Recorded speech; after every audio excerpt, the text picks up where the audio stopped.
This program features live coverage of an African safari and may include animal kills and carcasses. Viewer discretion is advised. Good morning, everyone, or good afternoon, or good evening, depending on where you are in the world. But we are sitting here with a giraffe, in Djuma Private Game Reserve, which is a really lovely start to the morning. It's not that cold. I only have one jacket on this morning. It's actually quite pleasant, although I am sure it will get a little bit colder as I bumble on. And we will be coming to you live, not just from Djuma. We have 2 feeds from Djuma and many other locations across South Africa. So you will be able to jump on all of the safari vehicles and see what we have to offer you today. So everyone, get ready. It's that time of day for your live bumble through the bush.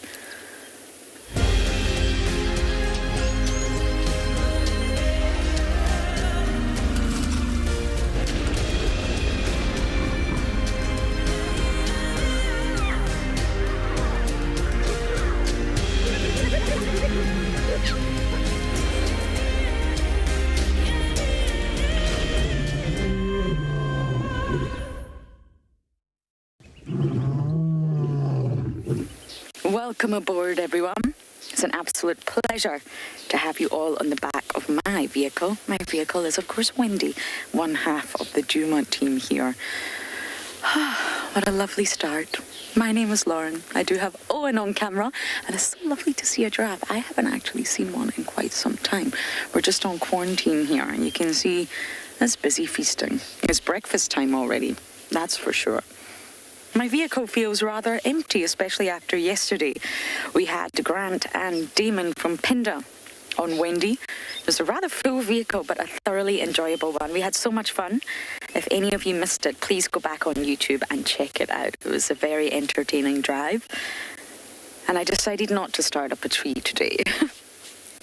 That was hard work, getting 3 people up a marula tree, but we all managed to get down ourselves, don't worry.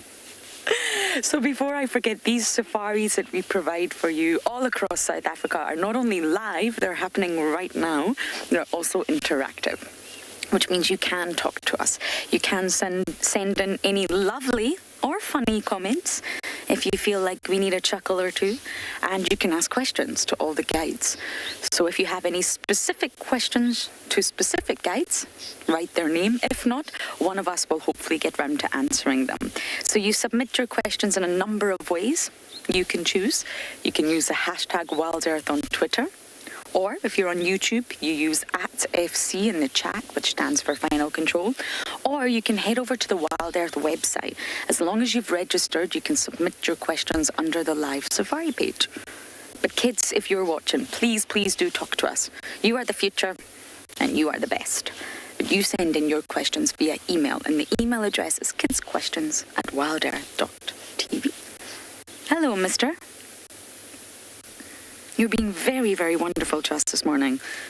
Sometimes giraffes get a little bit spooked by cars and they'll walk away, but not this guy.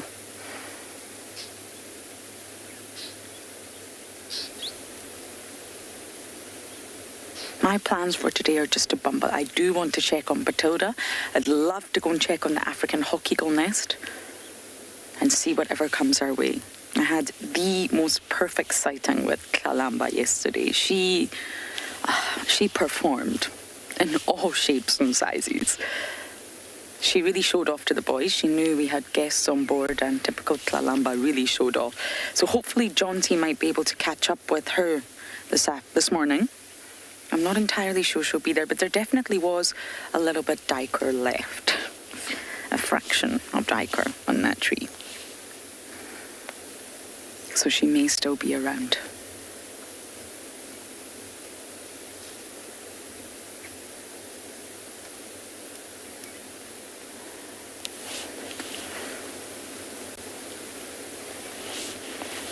We call Jonty a giraffe sometimes because Jonty is remarkably tall, especially when next to me. So tune in tomorrow and we're going to show you exactly how tall Jonty is.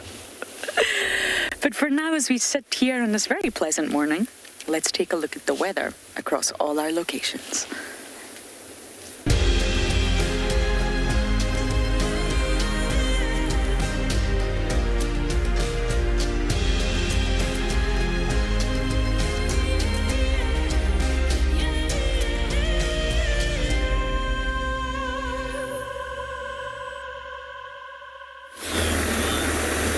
Good morning, everybody. That's funny that Lauren called the giraffe Jonty. I'm going to have to look for a dwarf mongoose. See if I can name it Lauren. Morning, everyone. I am Jonty. We've got Darren on the camera. And we are just enjoying a beautiful, slow drive. There was a report on the dam cam that Dark Main Evoker Mail Line was at Djuma Dam, sounds like heading west, so we might go back that way. But our initial plan was to head straight to where Talamba had her diker kill, see if there's anything left. Lauren said there was a little bit of meat left, so we want to go check that out. It is a beautiful morning. A little bit of a chill in the air. But other than that, the sun is coming up. And it's going to be another awesome, awesome day. It was very cool catching up with Damon and Grant yesterday, sort of reminding me of stories and just time spent at Pinda. It's a very, very special place. And they're such cool guys.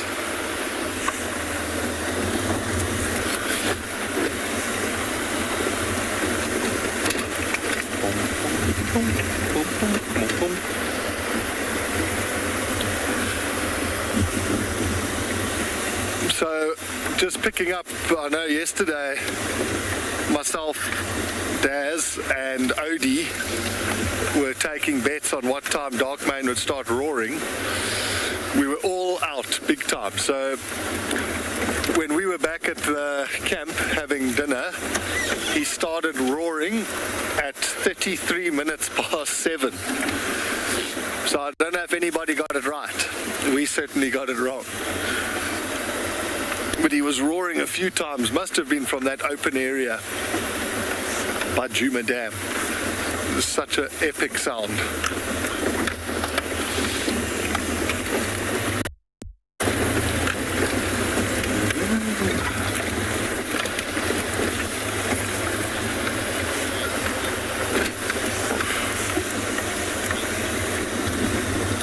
Matthew, I don't know, they're both beautiful, but I do like morning drives because you get out nice and early, especially now in this time of year, winter. It doesn't get very, very hot. So you're not limited by darkness. You can stay out longer. So whenever I go places now, or guiding now in the winter, I'll suggest to the guests to take with like a picnic brunch, and we just maximize time out in the bush. Whereas obviously in the afternoon, the sun sets, so you get limited with light. So yeah, I do like, I think I'd say mornings. It's just also this nice crisp air in your face. The sun's coming up, you're feeling good, you're feeling alive, and there's this like anticipation to try and find out what's happened the night before. You know, you're looking on the road, if there's any tracks, there could be some clues to follow up on something. Even now, like as we're heading to where Nalamba's been for the last few days, you're wondering what's happened there. Have hyenas turned up? Has maybe another leopard turned up? Is she still there? Has she left it? Is it finished? It's very, very exciting.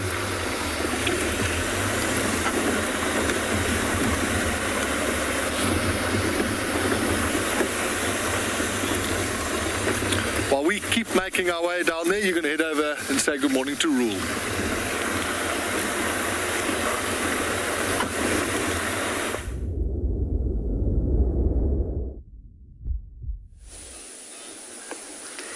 Good morning, everybody, and welcome to and beyond Ngala's private game reserve, where this morning we just have that beautiful sunrise to try and enjoy. Morning, everybody. My name is Roel, and behind the camera I've got Mpo today. We are set off to try and see if we can find the rest of the Birmingham Pride with the white lines, and we just thought while we are here, we take a little bit of time just to enjoy that sunrise. It is one of the beauties of nature. Actually, watching the sunrise and the sunset is one of the best things that I enjoy mostly out here.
I think this is one of the best things out here in the morning, just to sit down and enjoy with just nothing but birds and a beautiful sunrise coming out. It's actually one of the best things when you sit out here and you just watch, because everything, it's almost like everything else comes to life. So it's been a very freezing night, and now that the sun is coming out, that little bit of warmth that the birds and the animals are getting, at least that little bit of energy gets them a bit more active. So now, after this, I wouldn't be surprised if we start hearing all the bird sounds going off and everything else this morning.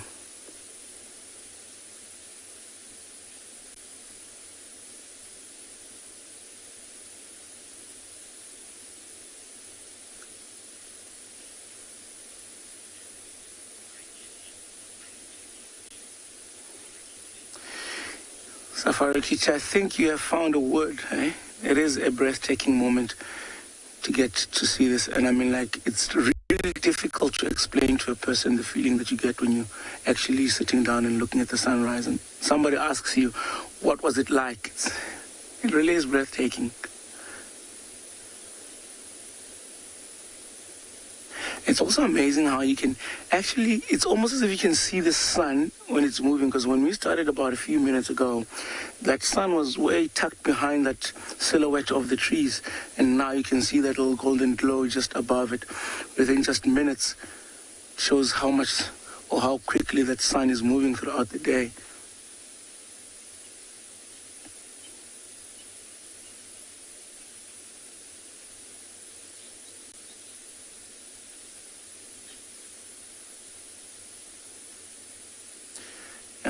I am starting to hear some birds become active.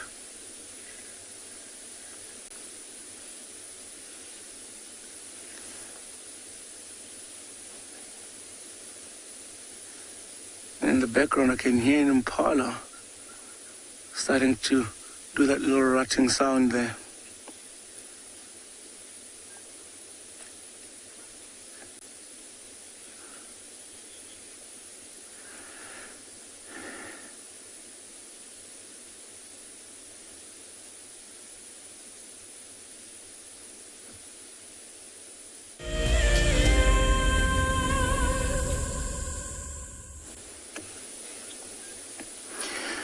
I must say, sunrises are very beautiful. I think sometimes all we need is just to sit and absorb. Because a lot of people, to be honest, I know that a lot of people are caught up in a lot of their daily activities, waking up in the morning. Some people have to go to school, some people have to go to work, and people have to get on with businesses, and life goes on, and you might have an appointment early in the morning. The hustle of getting in and out of transports to get to the office, to get everywhere that you guys want to go. And in most cases, people miss these moments, not because they don't have time, but because everything else in the life moves pretty fast. So that's why I enjoy whenever we have time to actually enjoy this. We take it and we sit and we just watch. It might be for a few minutes, but just to take it and let it sink in, who knows?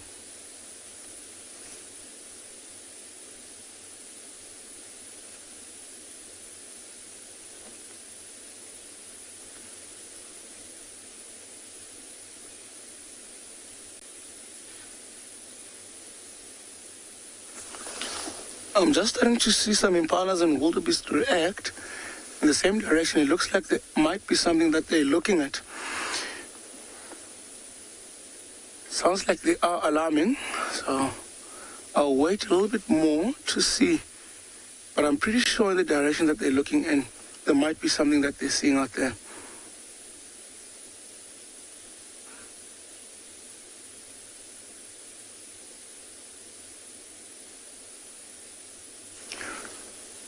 We just heard a male lion roar. Male lion, there. That's what these guys have been alarming by.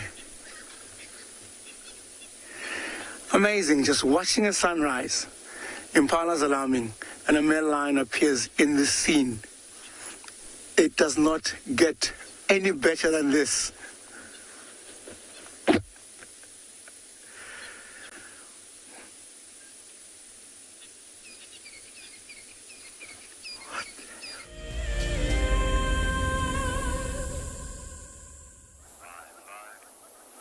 Good morning and welcome to Wild Earth. We are live on Bushwalk at Eco Training Pridelands. Just about to start our walk and enjoying another beautiful sunrise this morning. In the background we've also got some crested francolins that are alarming. So quite often before we start our walk, we just listen and hear what sounds of animals or alarm calls we can hear to determine what is in the area. So my name is JP LaRue, and behind the camera we've got Craig. So our plan for this morning is to listen for any disturbances and alarm calls that might be created by birds or other animals, as we're trying to work an area again where we had a brief glimpse of a single lioness yesterday afternoon, and we're really hoping that we can most locate on her again.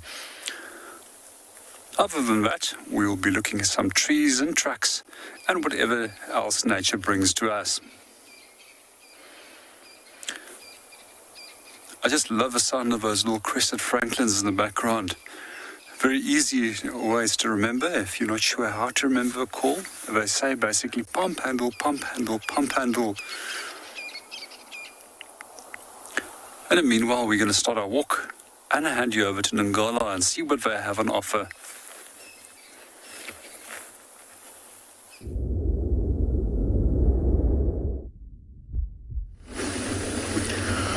Well, I can say it is a beautiful way to start the morning. Just going from watching the sunrise to seeing everything else unfold and everything else starting to move. And now we've got this young male here. Looks like the Birmingham young male. And it looks like he's vocal every now and again. So what we're going to do, we're going to wait here, sit. Hopefully we get to hear him make some noise or some sounds. I'm not sure if he'll make that big of a roll, but it would be very interesting to see if he's going to roll out loud, try and contact or communicate with the rest of the pride and all that. And if you guys, I'm not sure if you can hear this, but the impalas and the wildebeest behind us are going mental. And it's because they've seen a big male lion. Now there's a huge threat, but it doesn't look like this male is paying any attention to these antelope at all.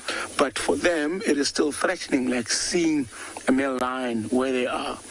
So yeah, I think let's just watch for now. Hopefully he'll get to vocalize for us.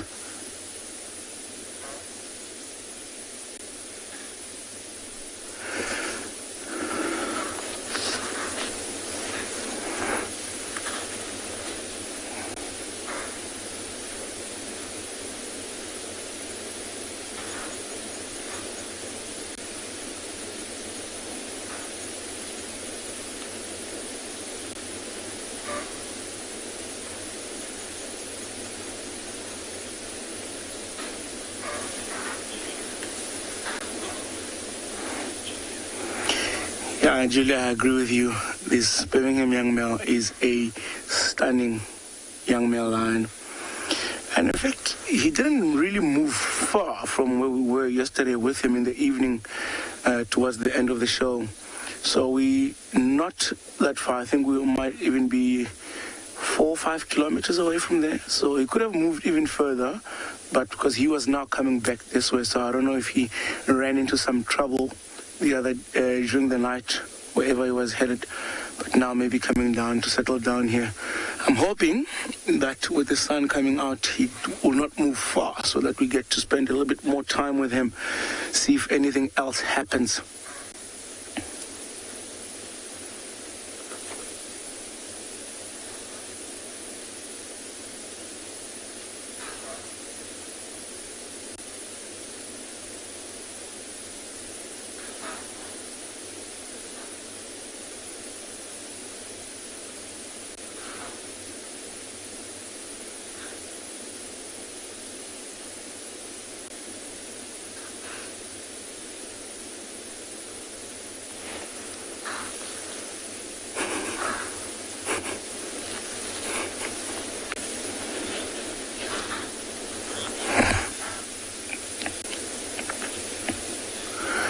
Gavin, he is not hunting at this moment. I believe you're asking if he would be hunting at this time. So lions are known to take an opportunity when it arises. But this one particular male right now doesn't look like he's interested in any hunt at all, because you can hear behind us there's a lot of alarming happening. So he's actually looking the opposite direction of where these antelopes are. He's not really interested at all. I think during the day, the problem is that all the other animals have got an advantage of sight. In the evening when it's dark, he's got a better advantage of sight. So they'll take the opportunity sometimes during the day or hunt when they're really hungry and have to. But right now, it doesn't look like he is interested in hunting or anything. So I think he just wants a bit of time to himself. Now, with those impalas and wildebeest going on at the back there, I can hear the echo. The sound can travel far, and all the other animals nearby will know that these ones have seen a predator in this direction. Knowing hyenas, sometimes hyenas would listen to the sound of these alarms, try and come quickly to try and investigate and see if it might be a leopard on the hunt, in case there might be anything to eat or scavenge or steal and all that. So everybody reads all of that, and they put all the information together, and all the animals get to understand what is going on. And I can hear one of the Franklins is also joining the choir back there.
Look at that, with the golden light shining on his face.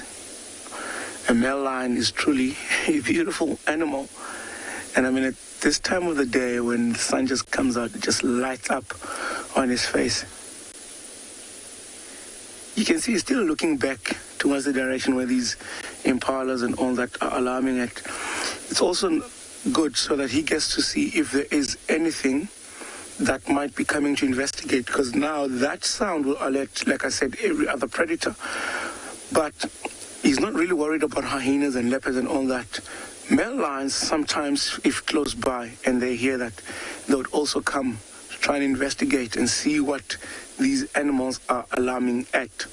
So it might happen that a big male lion comes in, which would be a problem for him, or the Ross males get here, which would also be a problem for him. So that's why he as well needs to look out. But from where he is, it's quite an open area. It's wide open, so it's easy to get to see anything coming from far. So I would not be surprised if he would pick up anything that we couldn't get to see or hear from a distance.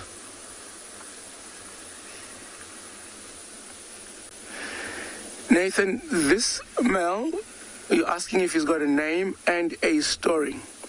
Yes and no. So, yes, he does have a story. In fact, he's got an interesting story.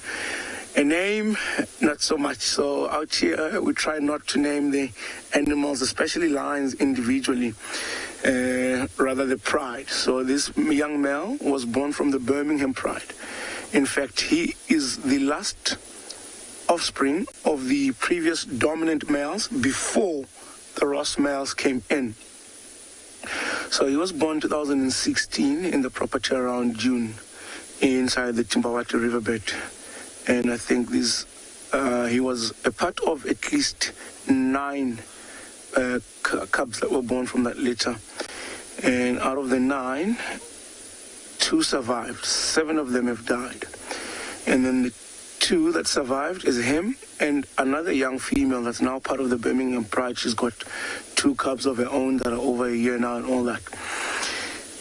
The other 6 cubs, like I said, there was 9 of them. 6 of those 9 cubs died of mange, and this was because the dominant males that were dominant in this pride was, I think, 3 very large males. And having 3 big males, whenever the pride of females would make a kill, those males would go in first. So there was a lot of starving going around, and the cubs were not getting enough to eat. So 6 of those died of mange. And then the other one was caught in a fight between the pride. I think it was over a carcass, and then it died there. And then he and his sister have survived. And at that point, when the 2 of them survived, I think I watched them when they were about a year and a half, almost 2, and the Ross males moved in. They did not want this young male here. In fact, they wanted to kill them. The females of the Birmingham pride were doing so well to help protect this young male. And in fact, I also seen those females go into what we call a fake ostrich, just to divert the attention of the males, while the other females take the cubs and run away with them. And it's been a battle ever since 2017, 2018, between the Ross male and this young male. I've seen him stand his ground between 2 Ross males when he was a lot younger than he is now. He's around 5, and when he was just about 2.5, 3, I've got videos of him fighting against the 2 males.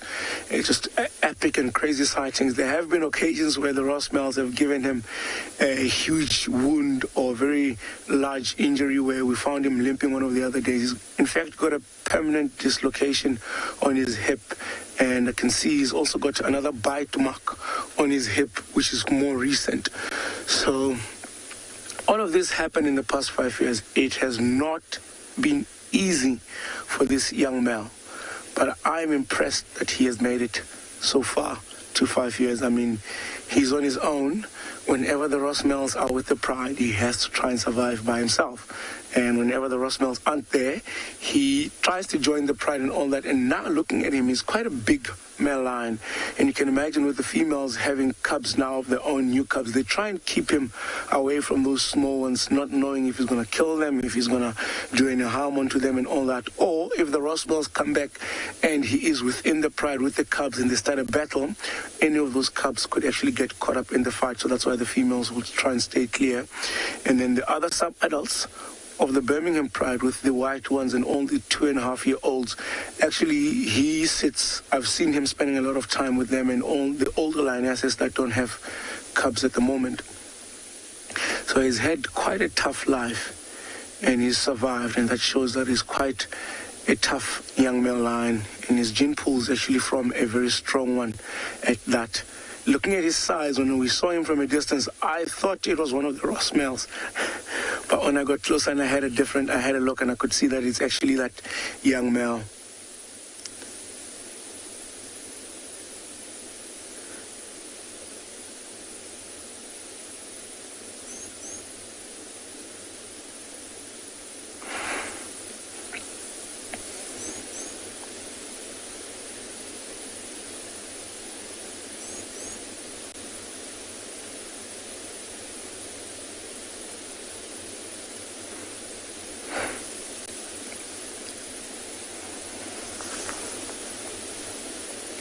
Now, if you listen clearly, remember earlier on how much noise there was in the background with all the impalas and the wildebeest and the franklins going off.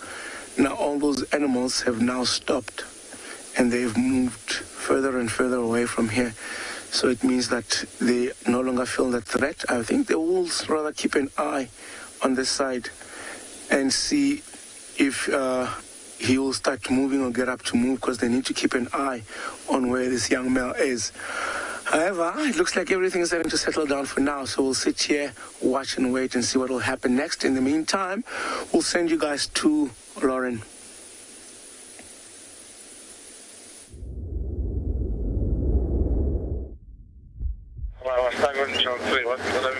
Bear with me 2-6, everyone. I'm on the radio.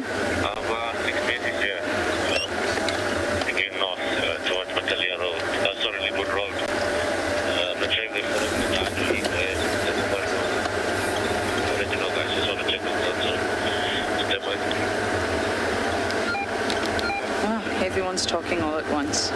My goodness me, sorry about that. They found some hyena action. And of course, definitely interested in that one. Talking of hyenas, I saw a very beautiful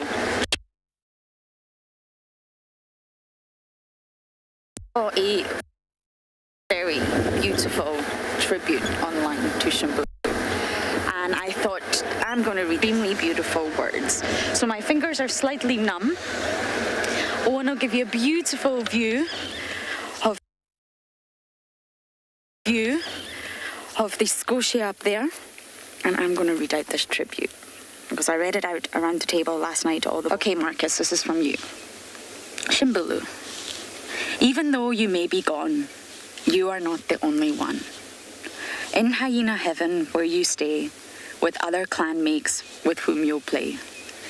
We wish it weren't, but it is true. Our lives feel empty without you. Watch over Ribbon, who is your mother, and make sure she takes care of your brother. You may be gone, but we'll remember how good you were a Juma clan member. Goodbye, Shambulu, Asante Sana, for sharing your life with us. Isn't that lovely? Thank you, Marcus. We all read it last night and thought that was just beautiful that you took the time to do that.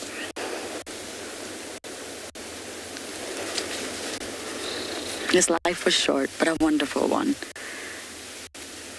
And Ribbon and Ngwazi, I'm sure, will continue to thrive. So, Owen, let's bumble. If there are 5 Nisi, I would really like to try and get round there. They're mobile, so it's possible that I may not be able to catch up with them, but I'd like to see who it is and where they're going. What are they up to? 5 together. That's interesting.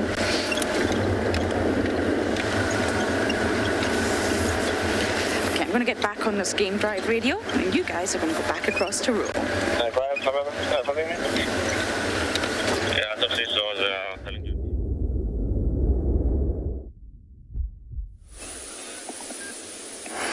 So we're still sitting here with this one young male, and I can hear from a distance every now and again those wildebeest will still remind. If you guys remember, the alarm is not necessarily to let all the other animals know that they see a predator where they are, but rather to let this predator know that they have seen him.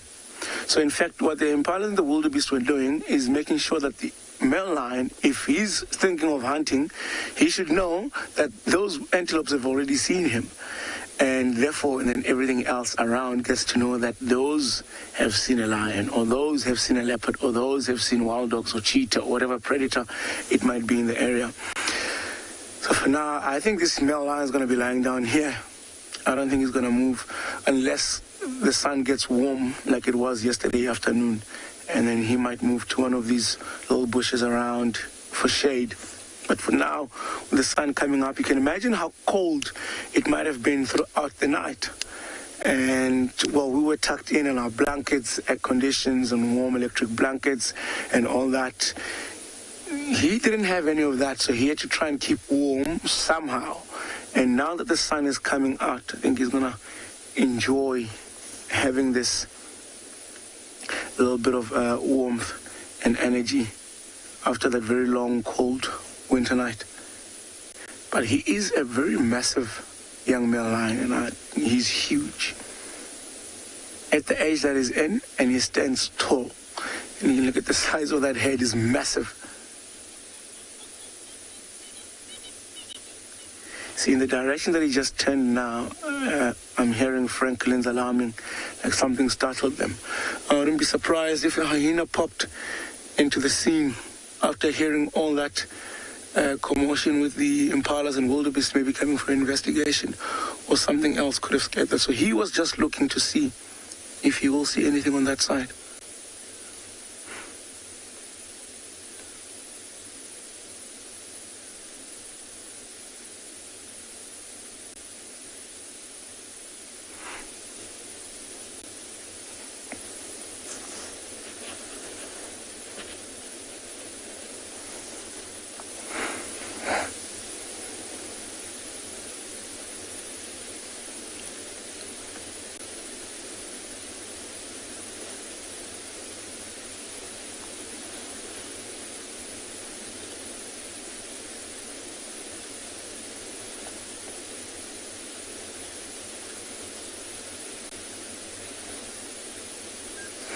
Michael, you're asking if we know where the rose mills are. At the moment, we don't. They could be anywhere. All I know is that last night or yesterday in the evening, late afternoon, they were with the other pride that we call the Birmingham Breakaway, with the youngsters at the head. But there were tracks of them this morning. They were moving in sort of this direction, but they changed, and no one has found them yet. So we've got absolutely no idea where they could have gone and all that. I'm hoping that they are somewhere within our property or anywhere close by. So hopefully we get to find them, because it would also mean that we keep an eye on where they are, get to see what happens, and if they will come across here.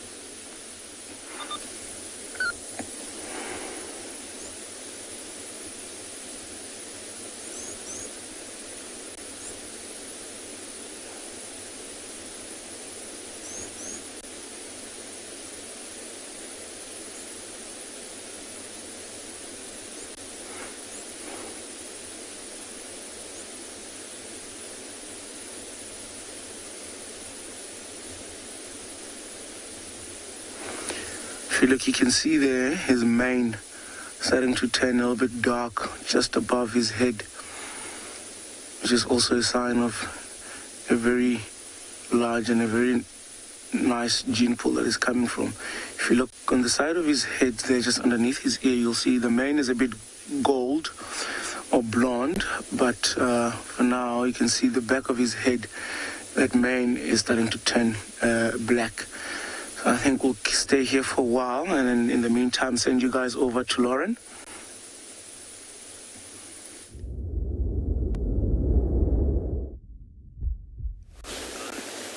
Look who we found. Chickadee, Batilda.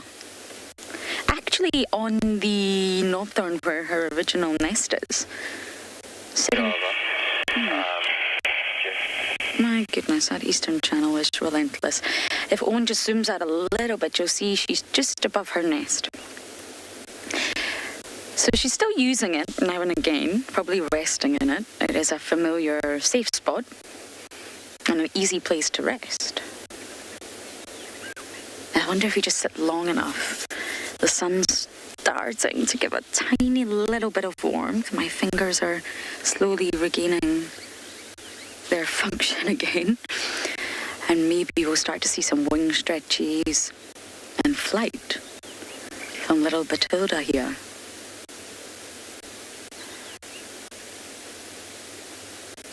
Good morning, you beautiful thing. Definitely at the 3-month mark now, if not a little bit over. I think it's safe to say. And we have tried to follow this journey as much as we can from when we first spotted mom incubating. You can tell when a female's incubating. Sometimes the males also incubate. But you can tell when they're on a nest, and that's what they're doing. Adults won't use a nest. Birds don't use a nest. It's only for reproduction. It's only for breeding. And this chick is just huge in size, but definitely got a long way to go in terms of its development. It can fly, but the plumage is definitely going to change. From what I can see, Chickadee here has not really got full use of those talons yet. They're still a bit awkward looking. A lot of hunting skills to home in on.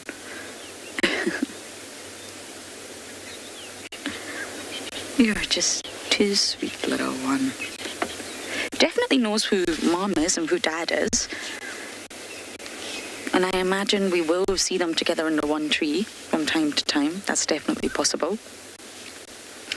Batilda here's not going anywhere for a while. She's only just started to take to the skies. We were laughing the other day, Dobby and I. The flight was just wee, going round in circles. Almost like when a human child finally learns to walk and they just cannot stop walking.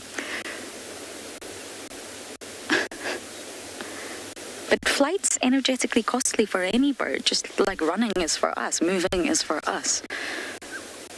So Batilda here will have to eat regularly. Fuel that metabolism, keep warm, and have enough energy to fly.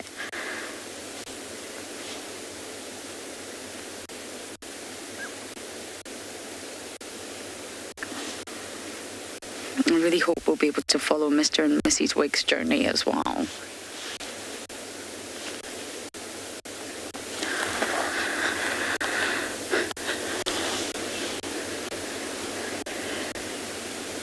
I don't see mum and dad around. But normally they are in the vicinity. And because battlers, like most raptors, are highly visual, they'll probably remain in visual contact with Batilda here. You'll be able to see him. Yes. Fluffy head here.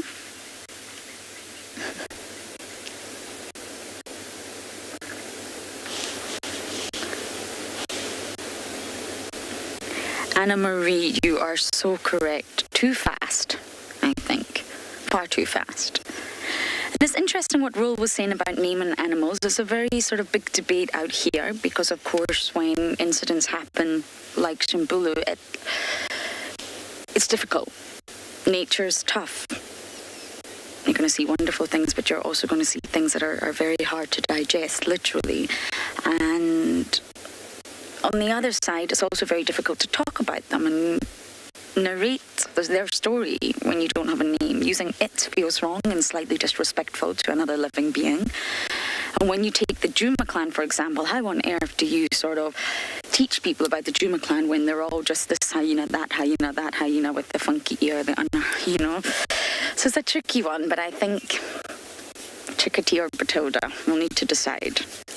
Just in order to tell their story, no matter how short their story is or how long their story is, it's important that we tell their story. And we've watched this little chick from day dot, really, and Anna Marie's right, too fast.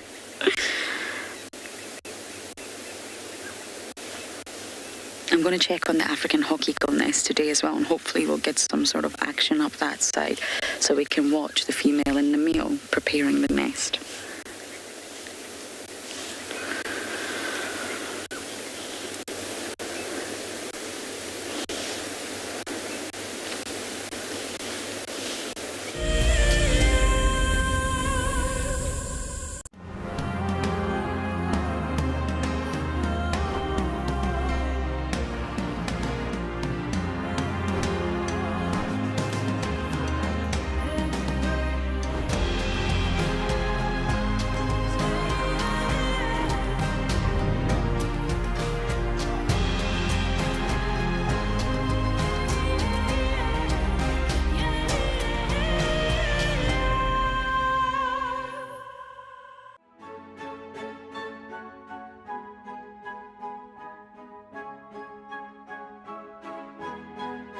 The Wildlife and Environment Society of South Africa, WESA, encourages people to care for the earth.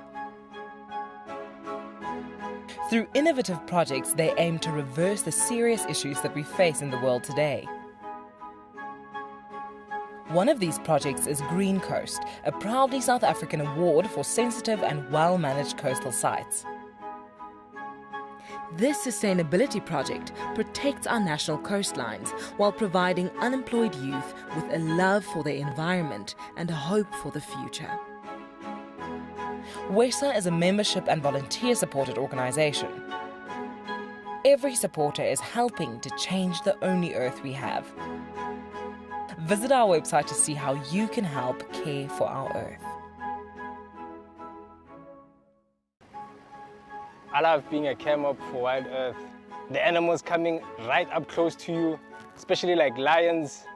Sometimes you get nervous, but you have to go with the flow. My favorite animal to film is the elephant because of how big it is. But when it's really up close to you, it's one animal that you would say, I really respect you.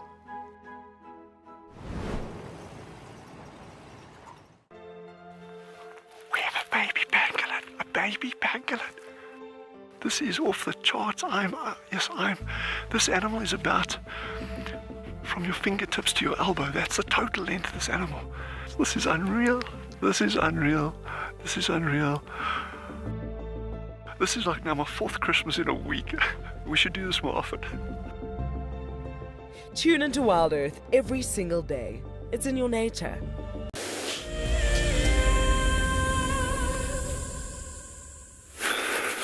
Welcome back with John T and Daz, everyone. So we found something here I want to show you, but might not be for sensitive viewers. So it's actually a tortoise that's been eaten, and I'm assuming by a hyena, but I'm going to duck down here and have a look. So it's quite a big tortoise. You can see this bottom part here. This is the underside of the tortoise, and you can see that it's flat. So it's a big female leopard tortoise. If it was a male, this would be concaved. But it's ridiculous. I mean, this is so hard, this shell. And I would have thought this would have been big enough, actually, to survive. And the reason I think it's a hyena, they've got such a strong bite force. It's over 1,000 pounds per square inch that they can bite with. If you compare that to us, which ours is 126 pounds. So it is a ridiculous amount of bite force, and they must have managed to open this thing up. Shame. As you can see, this would have been the back side that would have fitted on like that, and they've just eaten everything out. I'm going to point at the foot here, Darren. Have you got the foot? Shame. You could see, I know it seems so weird, but look, it looks like a dinosaur's foot. Look at these, like the scaly skin, these long claws to help the tortoise get a bit of traction. But unfortunately, this one got eaten. I suppose that is what happens out there. It looks pretty fresh, actually, so they must have found this last night. Normally this time of year, the tortoises kind of slow down in their movements, and they go into what's called estivation. and these hyenas might have just found this one. I actually looked in this. I initially thought maybe it was in this hole, but it wasn't. This is just a hole that's been, looks like been dug by an aardvark at some stage, digging. But I don't know where they would have found this little tortoise, but to find it they did, and they had a good meal. So it's good for the hyena.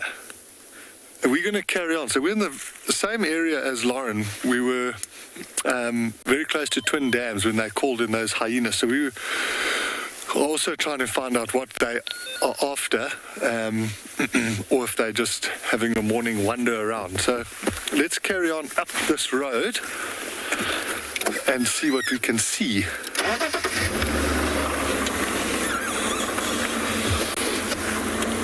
But yeah, that is a big tortoise, so must be a big hyena that's managed to bite through that shell. But normally when they get to a certain size, then the hyenas can't get their jaws around it, and the tortoises will stay safe. It's amazing.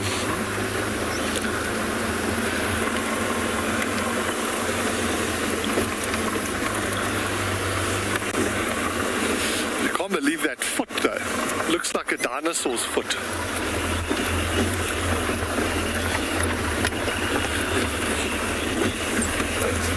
Judy, I think they could. Like I said, it depends on the size of the tortoise. And also there were just for this one, there were hyena tracks on the road there. So that's why I'm guessing it was a hyena and no lion tracks. But I have seen lions playing with tortoises and actually eating them. So it is possible, but like I said, it really depends on the size. Even for lions, obviously their mouth is bigger than that of a hyena's, but if the tortoise is past that sort of size, I suppose it's like, imagine if you compare us to biting an apple or trying to bite a watermelon, you just can't get your mouth around it to apply that force.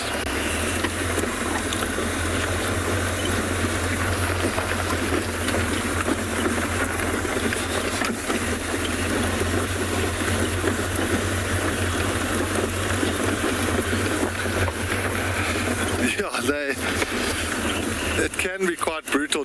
We see these animals hunting and catching things all the time, but then when you don't think of a poor little tortoise that's just like cruising along, minding its own business at a very slow pace, and then now it gets captured by a hyena. I'm just going back. I don't know if we're going to get a gap through here, but there's an adult batalier in the morning sun. Can you get that down? Do you see this tall tree? Yeah. Look down to the right, past it. Okay. We might have one small gap, but the colors looking very good.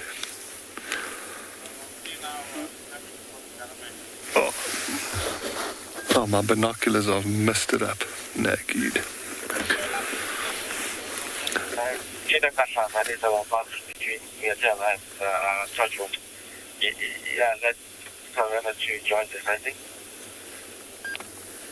It is beautiful, huh? I'd like to join the lineup for the montage, but I'm not copying the exact location. So I'm just listening to the radio. It sounds like they've found wild dogs and Lauren's trying to get in the lineup. And I always laugh whenever wild dogs are called and the radio literally breaks. There was just 3 people trying to talk at the same time. We'll just enjoy this batalier, busy enjoying the morning sun. So because of the proximity to the nest, I would assume that this is one of the parents of Batilda. I wonder if Lauren's going to name the parents as well. Oh, that stick is stealing the focus. Do you want me to go forward a little bit? I'm just going to move. Oh, there we go.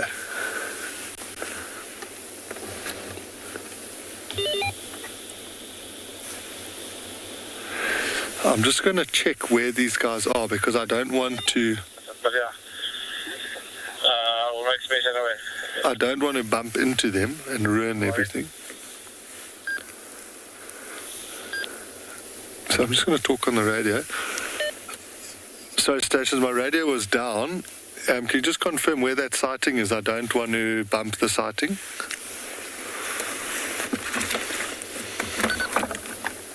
Yeah, it's going to sit at that side, close to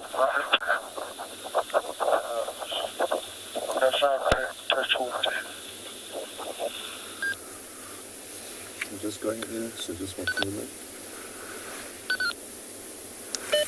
Copied. Which direction are they heading? I'm on Leadwood Road at the moment. I can turn around and leave the area. I'll let you know, Junty. It's just a vehicle from... So we're just going to try and see what's happening with these dogs. You're going to head over to Rule. Yeah, they're not fast here. All of them, they're not fast.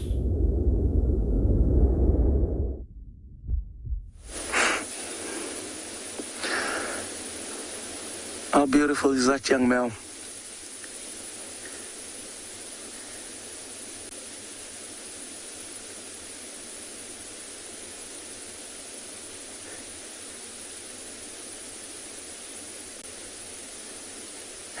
I think what's amazing is that all the animals out here, if you look and if you think about it, are of different colors and patterns and all that stuff. Every animal is given a certain type of coat or coloring that blends in with their preferred type of habitat.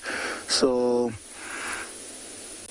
the zebras are different colors compared to the giraffe, which are different colors compared to the leopards, which are different colors compared to the elephants, and so forth, and the lions and the hyenas and all that. And I kid you not, if you look at that young male where he is lying down right now, and think about it, his mane looks almost like the dead grass. The color of his body looks almost like the dead grass. And if we would zoom out a little bit and you would look maybe from a distance, coming from far, you'd see how his color blends in with where he is so well. If you're coming from far, you might not see him until you are very close. And funny, we were just talking about like how far you would have to be before he would charge or react or do anything like that. Look at that. From there, it just looks like a lump of grass. Like you wouldn't even notice that there is a lion until he raises his head up. And coming from a different angle, it might even look worse than it does here. It might even look more like a tuft of grass, maybe a very dense thicket or something like that. It's amazing how they blend in. And from where he is, if somebody would be walking here, that young male, I think the first thing he would do, because he would hear the footsteps of that person from far, just lift up the head, look, hoping that when his head is up, you'd see him. And if you keep approaching and getting closer and closer, then you'd get a little bit of a growl, because if you can't see him, hoping that you would hear the growl as the warning. And if you can't hear and see any of that, most likely he will get up, exposing himself so that you can actually get to see him from far. But all of those are just means and ways for this animal to communicate. And once he's gotten up and you can see that this person or this thing keeps coming, he might either retreat or attack. But in most of the times, they just move out of the way, gain that distance, and then where they're comfortable with us being in. But when you're in a vehicle, it's a little bit of a different story because these animals are quite comfortable and relaxed around vehicles. But I'm just impressed at how, even from this distance, he really looks like part of the grass, part of where he is, and that color helps him. Like I'm thinking now, if we're driving, because the road is not too far from here, we could easily drive past him from the road without even realizing that there is a lion lying down somewhere there.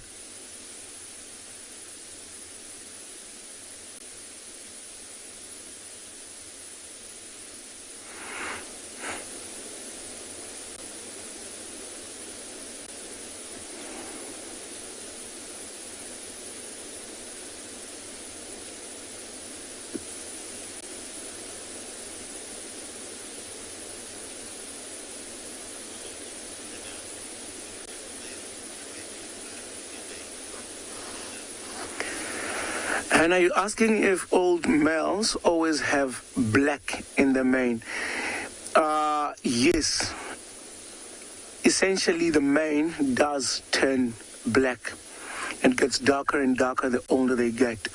The only difference is it depends on the type of gene pool that one male is from. And the stronger the gene pool, the quicker the mane turns black. I guess it's like any other young boy where we start getting beard, and some people get beard a lot earlier in their lives, and some people get it later in their life, and some people have got extremely large beards, and some people have got very little, and all those sort of things, depending on which gene pool you are coming from, or which family that animal is coming from. So the mane is sort of similar, and the older he gets as well, his mane is going to keep getting darker, and the bigger he gets. Some males even have mane on their elbows, and some underneath their belly, and all that, just depending on the gene pool, and all that mane gets darker and darker. And sometimes depending on how strong that gene pool is. So we get to see that. But eventually the mane turns black. And I can give you an example with the Ross males. When they started dominating this property, both of them had blonde mane. And both of them had a blonde mane, and what happened was, after a while, one of them, his mane started turning black, and now the other one's mane is still a little bit blonde, and the other Ross male has got proper dark mane. And I can see the other one who was more blonde, his mane is also starting to turn dark, which means he's also going to get that black mane, but it just took a little bit longer for him than his other brother. So eventually it does turn black, yes, but it just depends, and the period is not the same. It takes longer on some males, and it happens a lot quicker on some other males.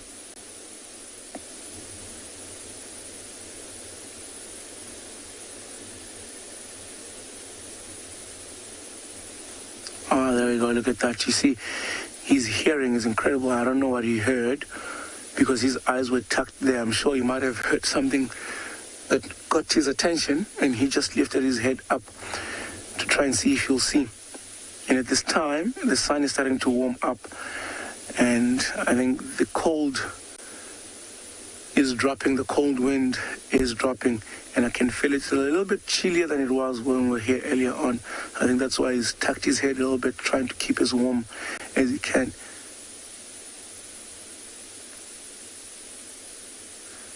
I can only imagine what the night has been like for him, what influenced his movements, what sort of trouble did he get into, did he encounter any dangerous or threatening animals, did he encounter anything worthwhile, did he try and hunt during the night, all of those stuff. It's only a mystery to us. Sometimes we get to unfold all of that when we find tracks and interpret all of that, and sometimes we find them on carcasses, but it doesn't look like he's fed from last night, doesn't have a tinge of blood on his face, but only God knows what he's been through throughout the night. Did he get into a fight? Maybe not, because earlier on he was vocalizing. I don't know if he was trying to contact the rest of the Pride members.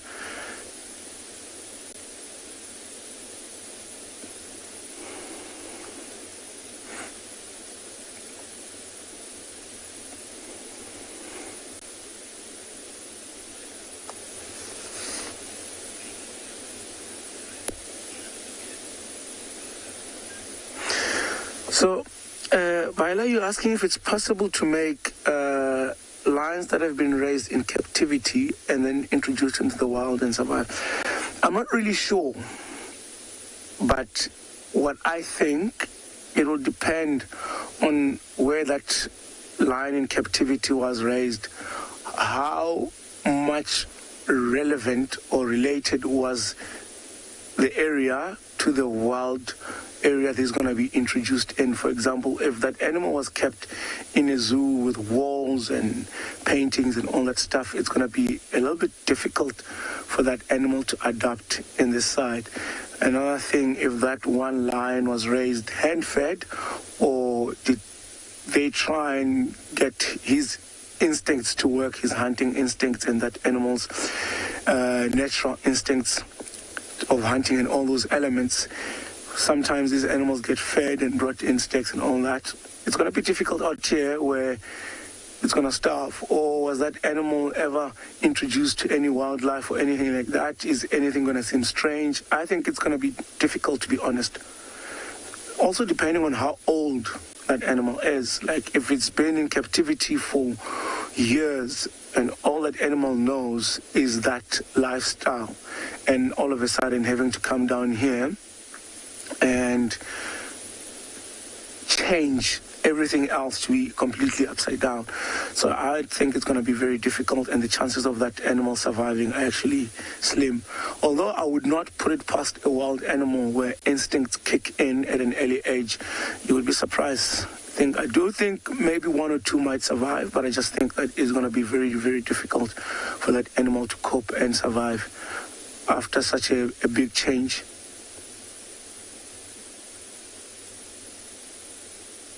But I think that's rather an interesting subject. All right, I think let's move out of here. Let's leave this young male here. I don't think he's going to move anywhere. Now the sun is starting to warm up. We're going to carry on with the plan for this morning. Head down towards street, try and see if we can find the rest of the Birmingham Pride. So for now, I'll send you guys back to Lauren.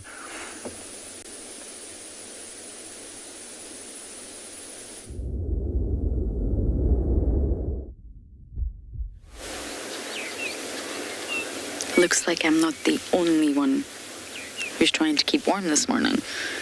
Got 3 little sausages here. Oh, bless me, sorry. Also trying to keep warm. I don't know what pack this is. We don't get the sort of pack names called in. So all you wild doggy people, especially you, Mr. James Richard, please try to help us out a little bit by IDing the pack for us. Now, we're on the fire break, and we have been burning here in the Sabi Sands, and some of you might notice that from the vegetation it looks burnt. It is burnt. Fire is used as a conservation management tool out here, and it may sound a little bit strange at first. Look at this one. But all in all, it's for a number of different reasons. Now here in winter, the vegetation becomes so dry. The reason they burn around the fire breaks, that's why we have the road that's called the fire break, is to stop fire spreading. So let's just say on Juma, it's a small little property, 1,200 hectares, there's a fire and it rapidly spreads because all the vegetation is dry. In summer it's wet, it's moist, there's lots of water. But in winter it's completely dry, so that fire will spread rapidly, especially if there's wind. If the fire then blows east, where we are right now, we're on Cheetah Cut Line. The fire blows east and meets this burnt area. Look at it, look at the topography, look at the soil. Owen was giving you a nice view. It's all burnt down. That will stop the spread of the fire. There's nothing left to burn. So it'll stop that fire burning east all the way into Torchwood and then going further east into the Kruger. So the fire break literally breaks the fire, especially out here in the northern sector of the Sabi Sands. It's also used to burn off sort of unpalatable, moribund vegetation, which, if not removed, could potentially smother an area. So it's also used as a conservation technique with the vegetation. It's used to control sort of the encroachment of any undesirable plants in an area. Now, this will differ depending on the habitat. It's very habitat specific. Look at this one. Owen's having a good old back scratch. Look at that.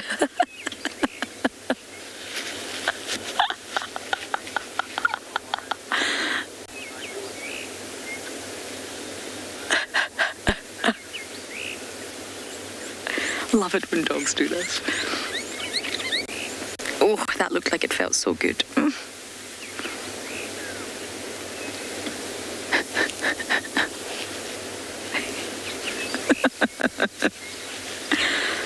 Was that good? Oh, no, we're going to keep going.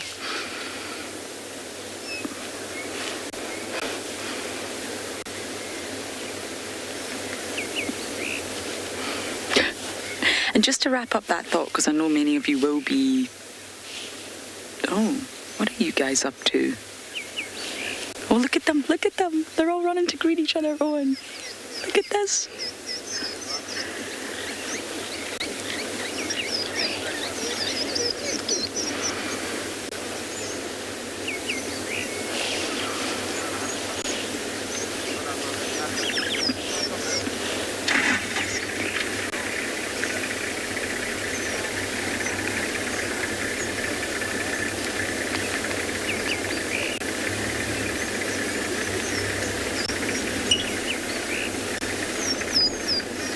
Can you hear them? They're all very happy to see one another.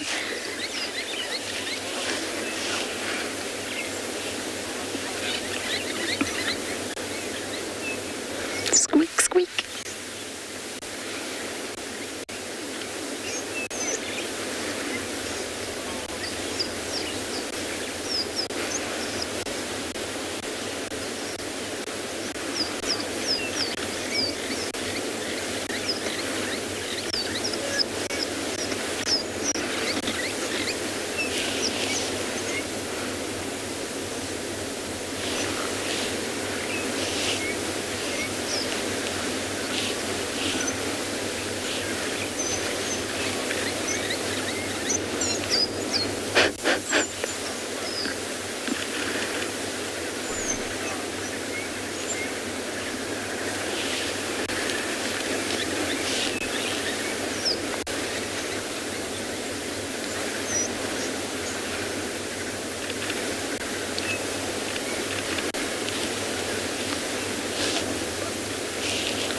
This is so lovely.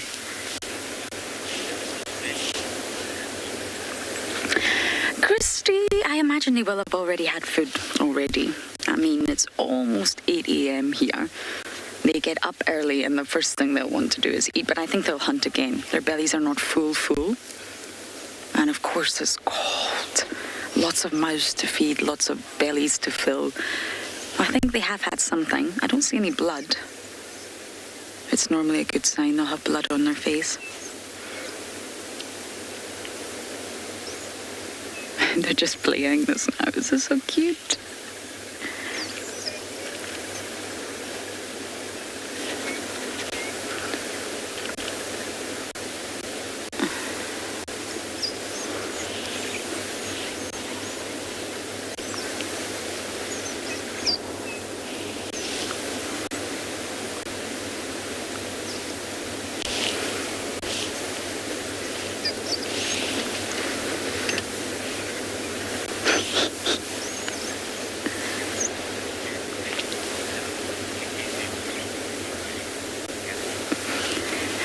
Animals is quite a broad term. When you say animals, it includes absolutely every living creature, but generally speaking, yes. And in dogs, absolutely.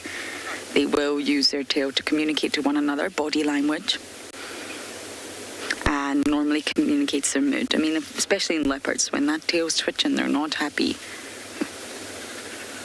Elephants, when that tail goes erect and very straight, they're not happy. So generally speaking, yes, tails are used to communicate their mood and how they're feeling, especially in dogs. As well as follow me signs and so many other reasons to protect the genitalia. But yes, communication, number one.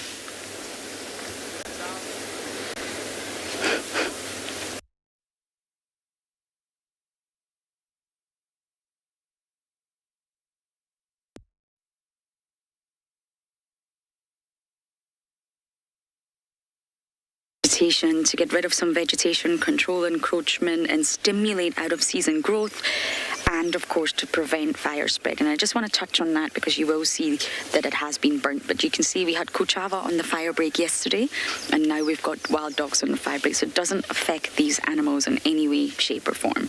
It's a conservation control technique. And there's different types of fires as well. You get head fires, back fires, cold fires, hot fires, and they all have sort of different functions. And at the end of the day, they are controlled. And you can see the wild dogs are playing literally on the fire break. It's not affecting them or changing their movements in any way, shape or form. And it's not big, huge blazing fires. It's very small, controlled fires. starting to get warm as well.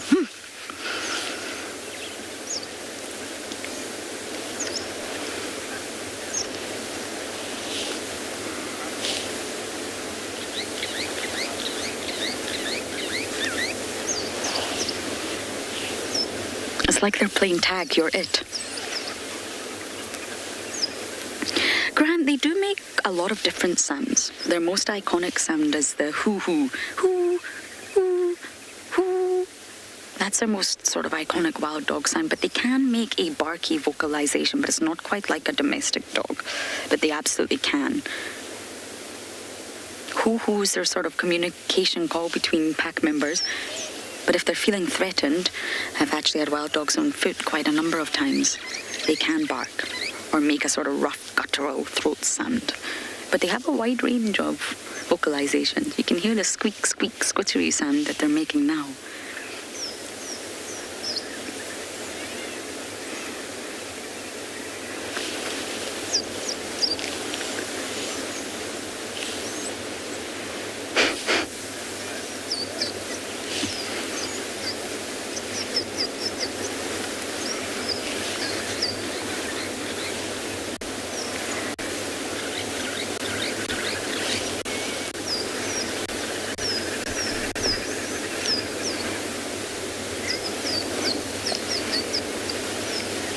FC, have any pack IDs came through yet?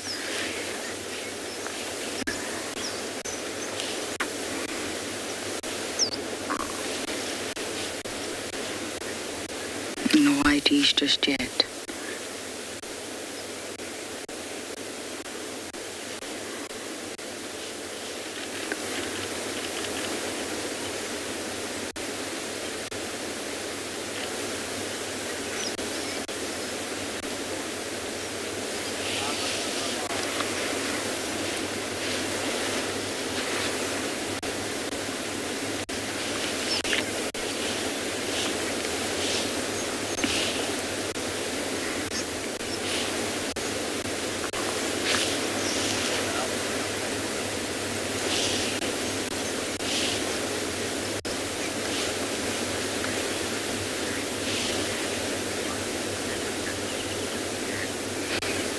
Kerry, I really haven't seen fighting within the pack. Wild dog packs show very little aggression. Sometimes puppies can be scolded and there'll maybe be a little bit of a scuffle, but very, very little aggression within wild dog packs, especially compared to lionesses in a pride and hyenas in a clan. Very little aggression. And that's because life is pack and pack is life. They can't survive without their social dynamics. And that's what that was all about. Play, engaging, social bonds. There's a really lovely scene in front of us right now. Very, very little aggression. I've not seen any aggression. Wild dogs are very, very special animals.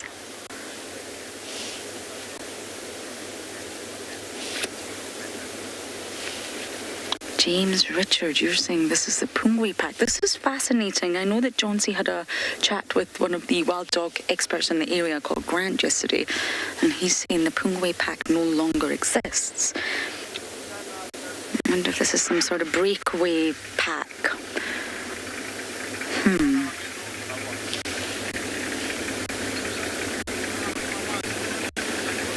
Sorry, Jared, I missed that last update.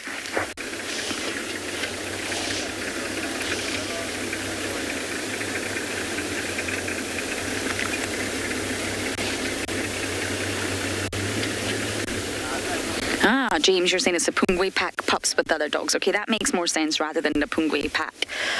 The Pungwe pack pups. P. My goodness, they're getting big, that's for sure. I remember when we first got them live. Oh, that was such a good drive. My first wild dog puppy live. I think they're going to get mobile now. If they do head east into Torchwood, sadly I won't follow. We can't follow. Well, we can, but our signal will be a bit hairy. But it would be really good if they decide to come west to Juma. Come to Juma, guys.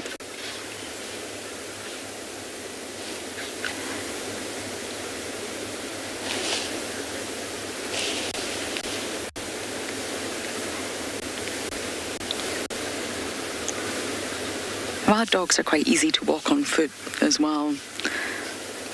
Some of them can be very curious, very interested in what on earth you are. I've had some wonderful, wonderful... Was that not with you, Owen? We had wild dogs on foot. Yeah. I think it was long ago when Owen was at Juma. I remember Morris just saying, Madash, Madash, Madash.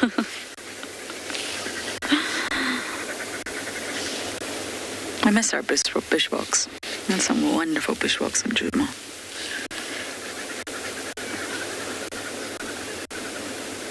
You're not going to run away, that's good.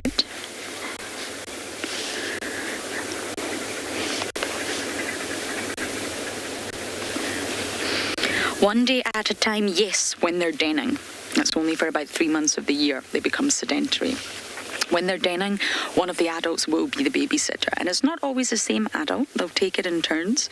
But absolutely, someone stays at the den to either be the babysitter or the security guard or just the general all-rounder looker after of the den site. Yes. They do split that role between them, 100%. But right now, no. Once they become mobile, once they leave the den site, it's a completely different sort of movement for the dogs. And they're not territorial, they're nomadic, they're the vagabonds, so they'll just run wherever they please. And then there's not really a babysitter. But to be honest, BK and I had probably my favourite wild dog sighting to date at Chitwa. Some of you will remember that. It was with the Pungwe pack. And one of the adults killed an impala, dipped its nose in, so the whole entire snout was covered in blood, ran back to all, I think it was 11 puppies, to say to the puppies, I've got your dinner. Smell me, follow me. And of course the puppies can smell the blood on the snout and all came running across Chitwa Oping. Vroom, vroom, vroom, one by one. And it was the most incredible sighting. So all the adults, even when they're mobile and they're no longer sort of bound to the den, will look after the pups. Pups come first. They're the most important thing about the pack. They'll all help the pups, they'll all look after the pups, they'll all guard the pups, teach the pups, kill for the pups. So yes, all the adults are very much invested in the pups, and that's because it's only one pair, the alpha pair, that breed. So effectively, they're all reproducing by proxy. They're all investing in the alpha pair's bloodline.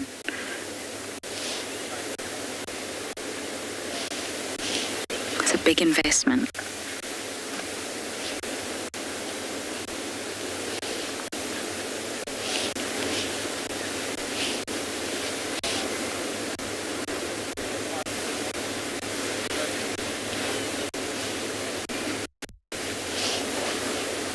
Maybe they're not going to get mobile. That's jolly good.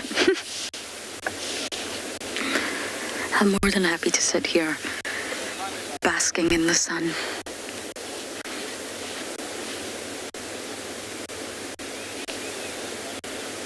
The others have gone flat over there as well. Oh, and do you see them? They're all now taking a little snooze.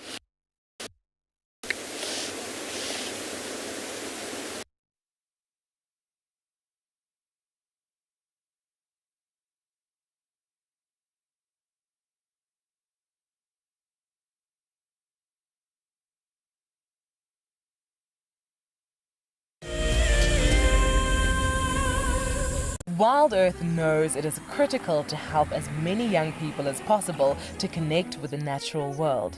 We hope that by bringing the wilderness to our future conservationists, we will inspire a love for nature and perhaps plant a seed which will flourish in the future.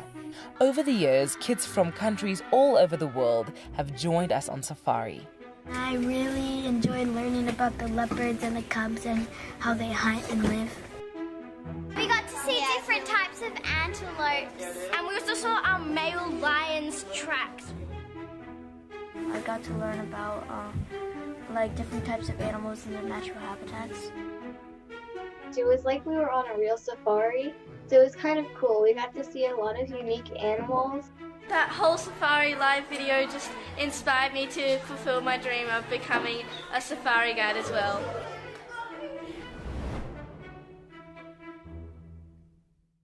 Take 27. I'm Carol from Chicago, USA. This is me 5 years ago. No music, no editing, real time. I was hooked.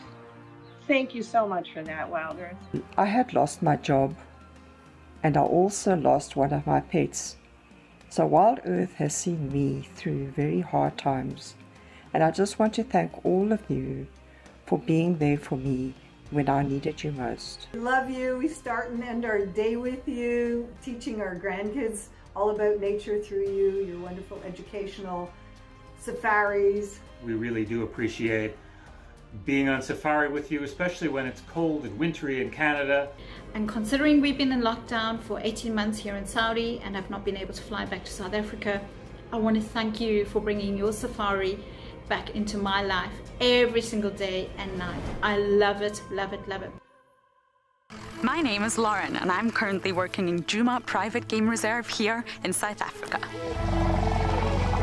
I love answering your questions during the live safaris. It's my favorite part. It feels like you're on the vehicle with me and I'm able to teach you exactly what you want to know. If you want to ask a question on Wild Earth, then you need to register on our website. Once registered, you must go to the live safari page and ask your question below the live.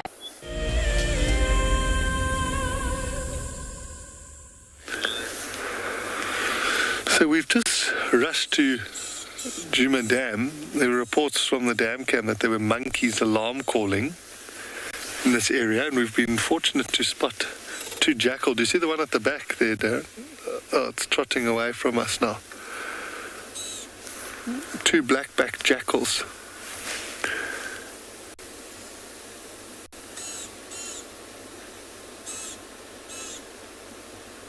They're just trotting around here, but the monkeys have gone quiet. So we know Darkman was here earlier on the dam cam. I've seen his tracks now, so we're going to do a loop around. Yeah, here you go. So this pair of jackals just trotting around here, sniffing around. They'll sometimes also go and like sort of investigate if they hear alarm calls or something, just because they'll see maybe there's a chance of them getting a free little snack. But let's go up onto the wall. We're actually going to drive around and go check Gallagher Pan. But it's tough. You always want to, we did drive here at breakneck speed. You want to try and get to the place so you can, one, hear the monkey, give you a great indication of where, whatever it is they're shouting at, the direction they're looking. We don't have that luxury today, so we're going to have to just sniff around here a little bit and see what we can find.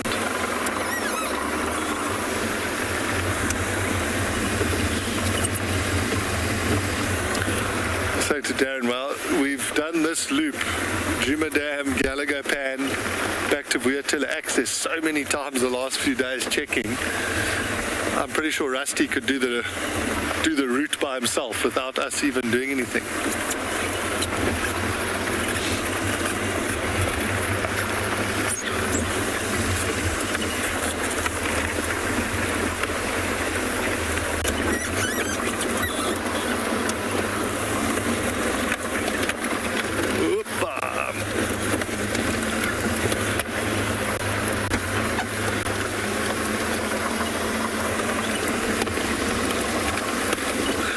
So I can't see anything in the open area there. And when we came back, we came through quarantine.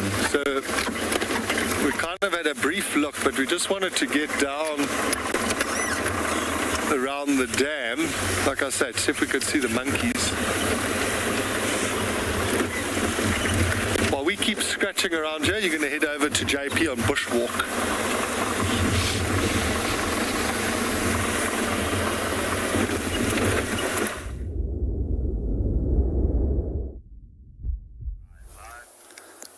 Good morning and welcome back to Bushwalk. We're fairly close to an elephant bull at the moment, so that's why we're whispering. It's very likely that he can detect us by means of hearing, but at the moment the wind is in our favor and it's actually carrying my voice away from him, as well as he can't smell us at this moment. We also have very bright sunlight behind us, and we're standing in such a position just behind a tree where it's unlikely for him to spot us at this moment. So one of the things that we always take in consideration is that that wind can change very rapidly. And then we know that we must move out so that we're not detected by means of smell. This guy has just been feeding away while we've been watching him. You'll watch him propping more and more food into the mouth. You'll actually see how he's actually taking those twigs and pulling it through the molar teeth, stripping the outer layer of the bark off. Actually, what he's just after is the inner layer of the bark where all the nutrients is, and then that branch will be discarded because the inner part of that has got no nutritional value, and it's most likely that he won't be able to digest it. In general, elephants have got very poor digestive systems, and they can only absorb some 40% of what they eat. That's one of the reasons why they have to continuously eat throughout the day. And they're also incredibly large animals, so therefore they have to support themselves with large amounts of food, up to 300 kilograms of food that they can feed on in a single day. However, with cows, it's slightly less. Bulls, their diet includes a way larger amount of food. It's going to see what he gets up to. Quite often when we watch them and they're aware of us, they'll pretend to eat, but this guy is continuously eating. Some of the things that we also often see is that they will move trees that has previously fallen over so that they can get to the vegetation that's underneath it. At the moment, this just looks like a tree that's recently been pushed off, and he's still looking for some nutritious parts on that tree.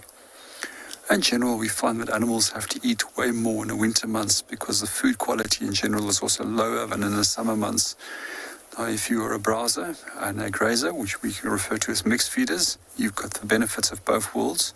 You can bulk up on grass as well as on leaf material. If you're strictly a grazing species, it becomes a little bit harder, and you also have to spend more time in trying to fuel yourself during the winter months when the grasses have an incredibly low quality nutritional value. I also find it quite interesting that a lot of animals will actually feed at night time when there's not a sufficient amount of moisture in the winter, and they'll get that moisture then from the grasses which they feed on at the night time. There's some statistics that claim that some grass, that even if it's dry and dead, can reabsorb some 20 to 40% moisture at night.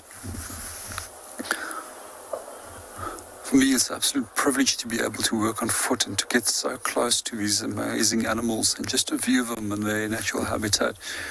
And every day when I get out here, I just try and see what they do.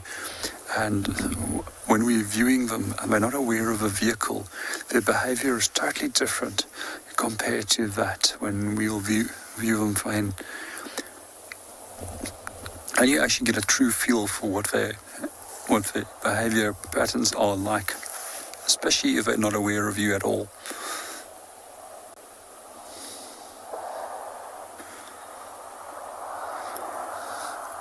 I'm sure this guy will go down towards the dam a little bit later on today.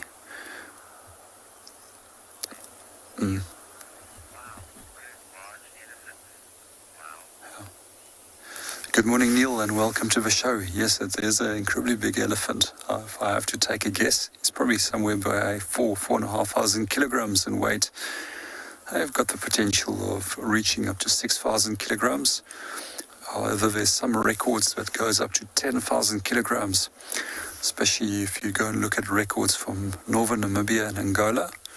And as far as I remember, one of the largest elephants still today, stands in front of the Smithsonian Museum in the States. And that was believed to be some 10,000 kilograms. This specific elephant had a shoulder height over 4 meters, where we find that the shoulder height is more typically that of 3 meters. Cows, they can weigh anywhere between 3,000 and 4,500 kilograms in weight.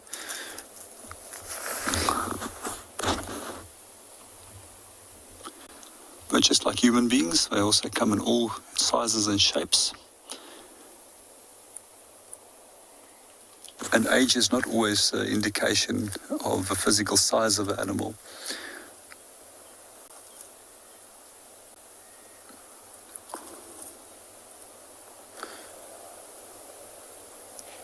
If I have to take a guess, this one is probably around about 20 to 25 years of age. And then meanwhile, we're going to send you over to Lauren, who's got a sighting with wild dogs.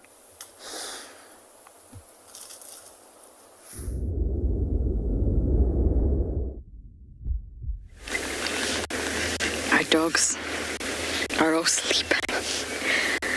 They probably have fed, so they've got full tummies, not too full. Wild dogs' tummies get a lot bigger than that, and they're just relishing the sun. It's probably been such a cold night for all the animals out here, and they're just enjoying the warmth of the rays. It really is starting to get a little bit warmer now, which is lovely. And this is definitely the cutest one over here. Oh, and look at that next to the fallen over log. Huh? Oh, sound asleep.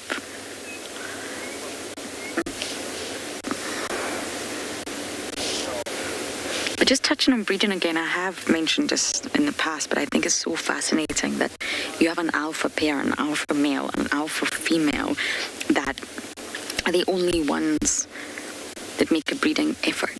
How is that possible? Think about it. Every living being, or most living beings, reproduce, procreate, especially in the animal. I'm talking about the animal kingdom. That's the drive, reproduction.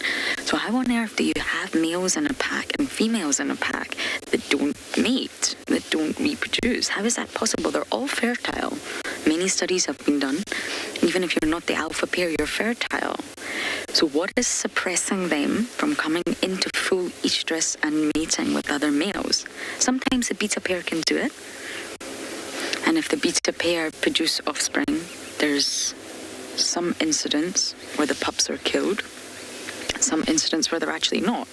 They just let the puppies be part of the pack. So it really does depend on the pack. But the study showed that the reproductive suppression of any individual that's not the alpha pair occurs at a behavioral level.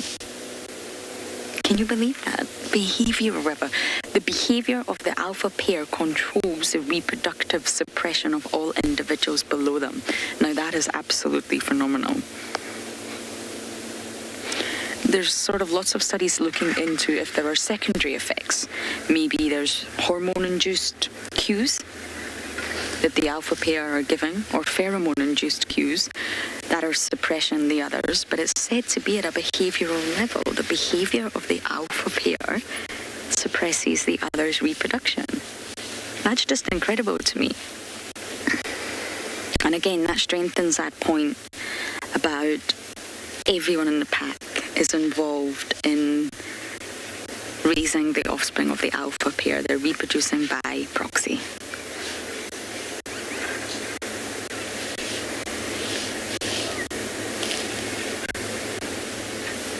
And that's why the dynamics within the pack are so important. So if a pack is decimated or split, or humans kill some of the pack members or predators kill some of the pack members, it's very detrimental to the dogs.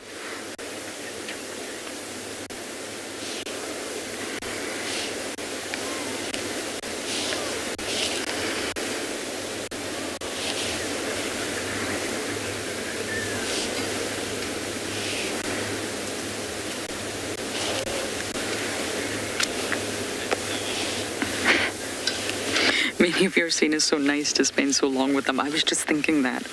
It's a very peaceful sighting. The sun is shining. Because as you know, wild dog sightings can get very hairy out here. They're extremely mobile animals that cover great distances in short time. So it's not so easy to always keep up with them. And it's nice just to watch them snooze, watch them interact.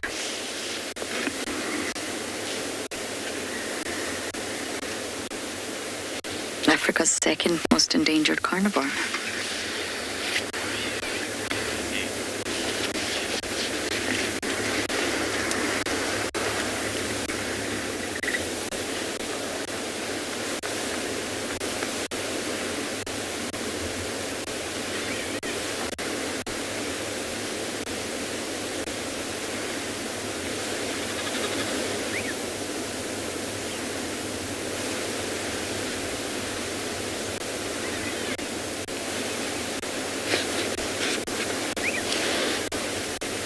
You can hear all the sounds of the birds as well.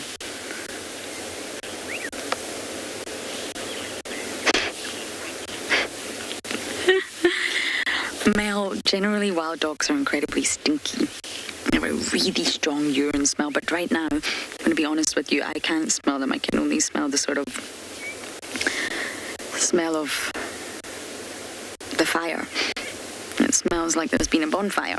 That's all I can smell right now. But generally, wild dogs are very stinky, lovely, graceful, stunning animals with such a beautiful sort of mottled coat pattern. But my goodness, they're smelly. These other ones over here are getting very active. You see that one on the left next to the vehicles? They're starting to get really mobile. I think they're going to come this way, so I'm not going to bother moving right now. I think they're going to come and try and wake up the others.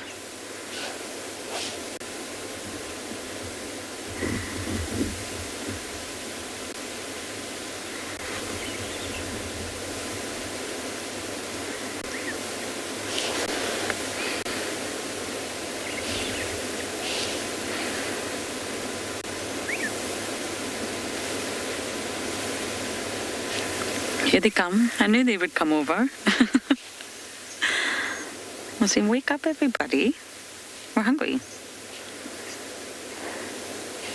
Oh, look at that. They just woke up that one that was sleeping.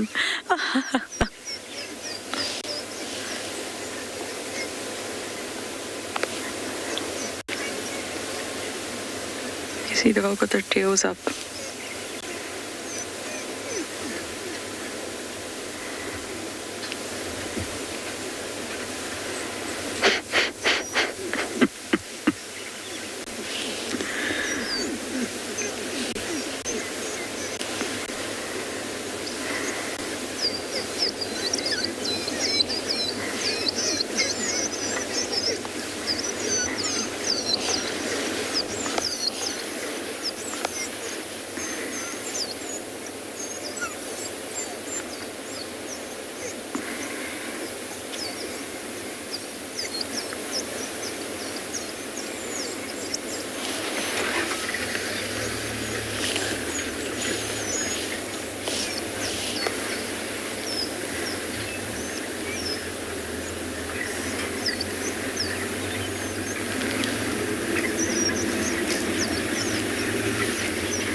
I'm just staying quiet so you can listen to the amazing sounds happening right now.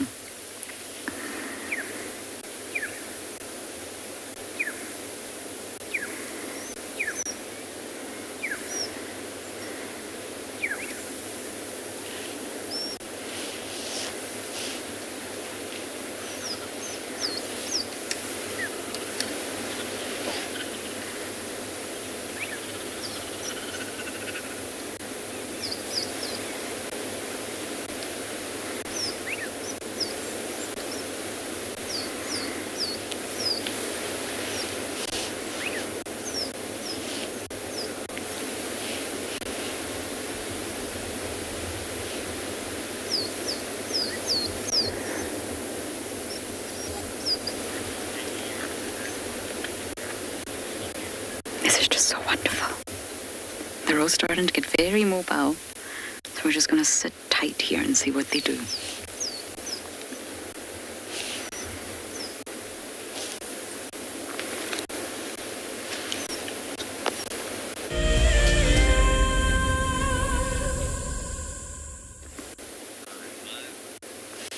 Just sitting here with a pack of wild dogs that are making the most incredible sounds. So we're just going to sit here. Enjoy every single moment.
Isn't that wonderful? They've all settled down again. That means that we can at least spend a lot more time with them.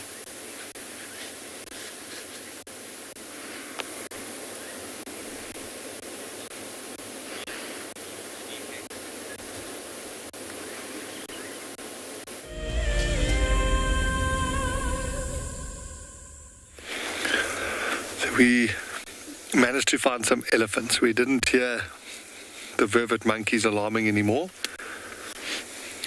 But what a treat. In coming to this area, we now get to spend some time with some elephants, and this little one has been providing us with some good entertainment.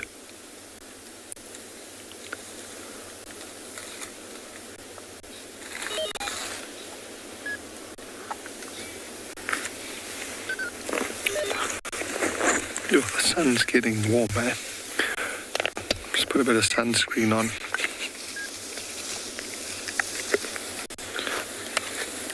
Look at that.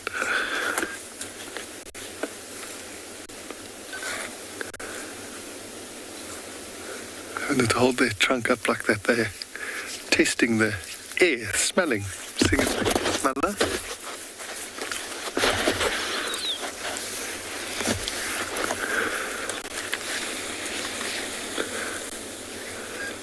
Now it's playing like hide and seek.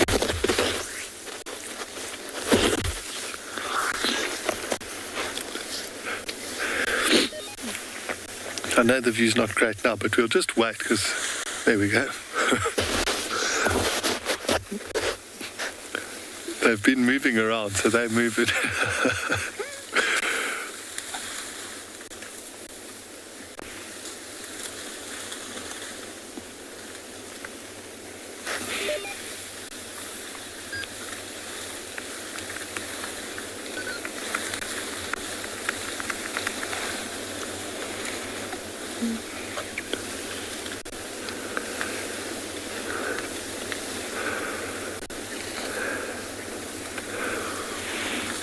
Come on, poke your head out. You might be able to get the one a bit further back. Oh, those little tusks are really cute, eh?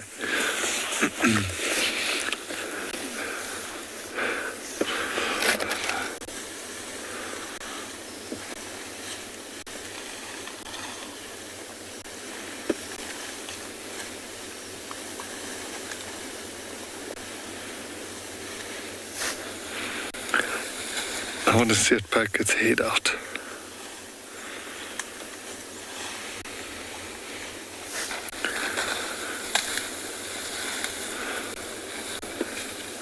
I can't even hear if it's eating in there, if it's just thrashing around in the branches.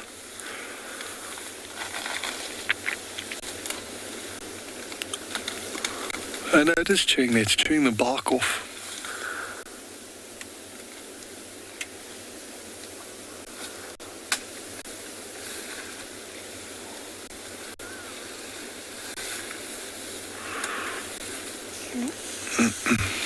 With a couple of bigger ones moving through, we might get a really nice view shortly.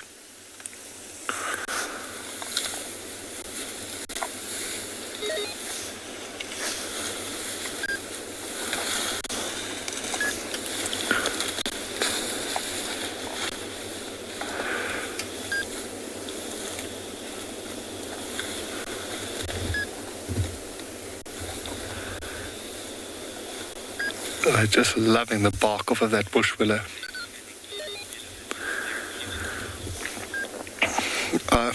It really is. We're just getting some comments that people are finding watching elephants therapeutic. I agree. That's why I try not.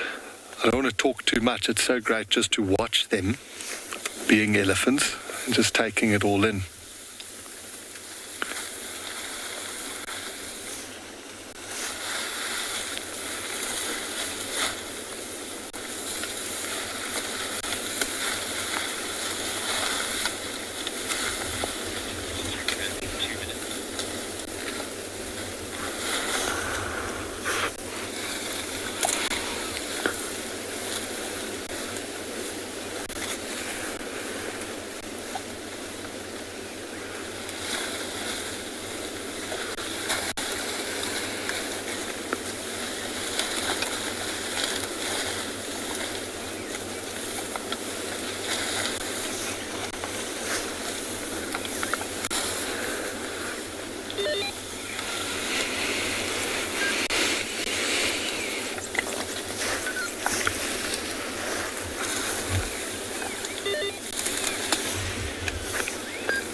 You can see how the stick coming out the left side of this one's mouth. It's coming out without any bark on it. It's like it's pushed it through a mill, a factory. It goes in with bark, comes out without bark. Look how carefully it's walking over his dead branches.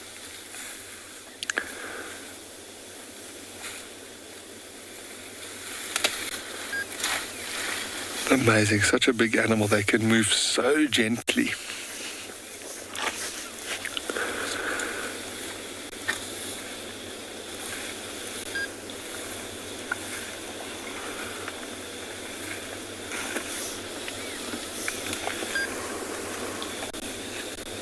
See, this one's thinking about coming to say hello to us.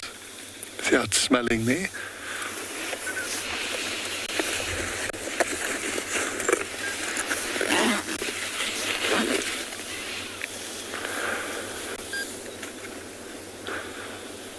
You can always tell they're going to be doing something. Whenever elephants aren't eating, then they're thinking.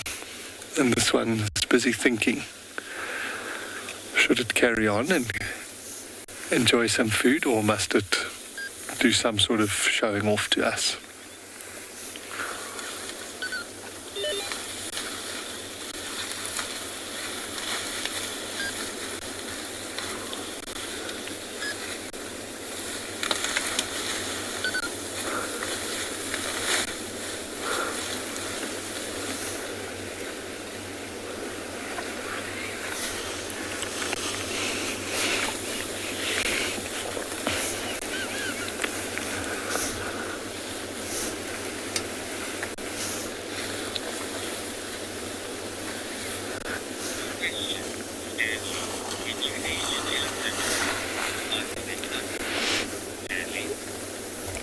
Stanley, it can be tricky to do that because each elephant, some have bigger tusks than others, but they say you should start, it depends again which textbook you kind of look at, but some of them say that you might start seeing the tips of the tusks at around 2 years, might see that.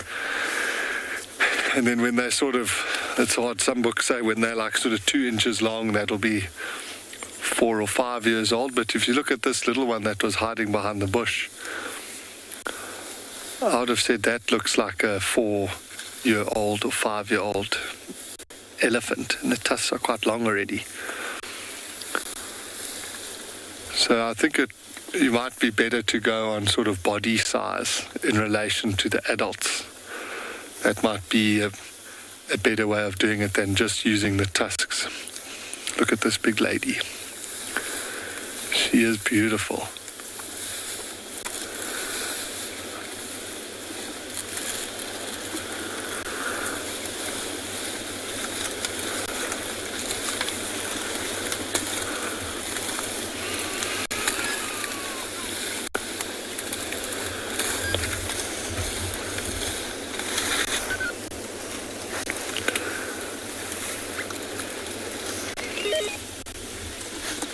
Oh, you can hear how hard that stick is in her mouth. She's being a lot more gentle with it, crushing it up with those massive molars.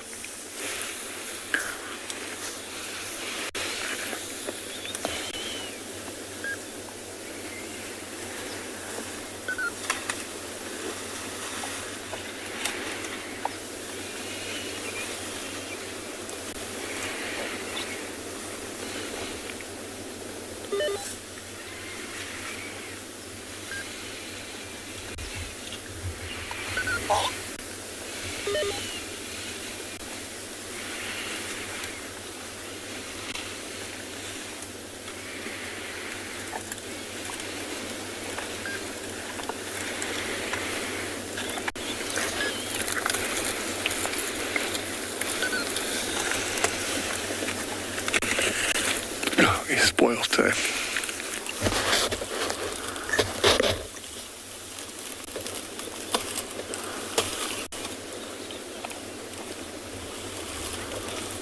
So if you look at her tusks, I don't know if you can zoom in on her tusk, but her right tusk is the one that's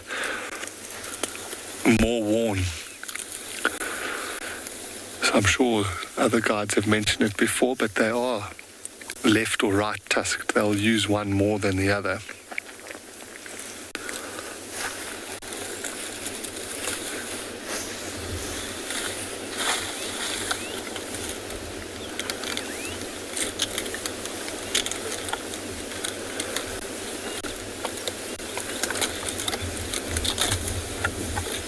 And there's also a theory that they'll also, I don't know if the right term is right trunked or left trunked, but they learn, because there's so many muscles in that trunk, they'll learn to turn it one way really well. And I'm not sure if I 100% agree with that theory, just based on what I've seen, but I'm always watching to see. But what they say is you'll always see the elephant will always wrap its trunk the same way around branches or around grass. So it's hard to see her doing it now. But they definitely will use one tusk more than the other. And just always look out, sometimes you get a thing called a grass notch, where at the tip of the tusk, where they constantly break grass, it actually, or grass and branches and sticks, it wears a notch into the end of the tusk. And sometimes it's really, really prominent.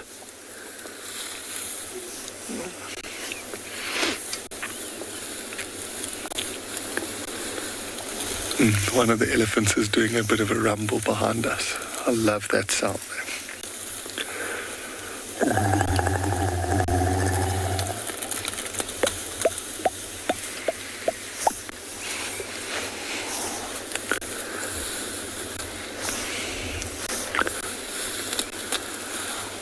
So that young elephant that Darren's focusing on there, you see, that should be of a size where you should see tusks already. So perhaps that's a cow that's, or an elephant that's not going to have tusks.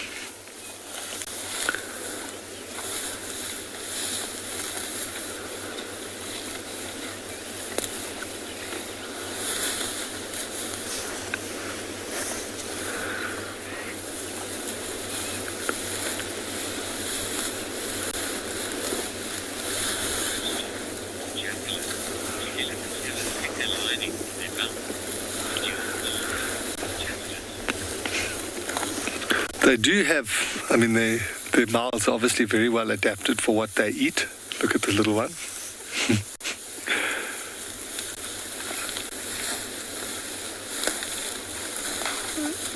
And their skin is very thick.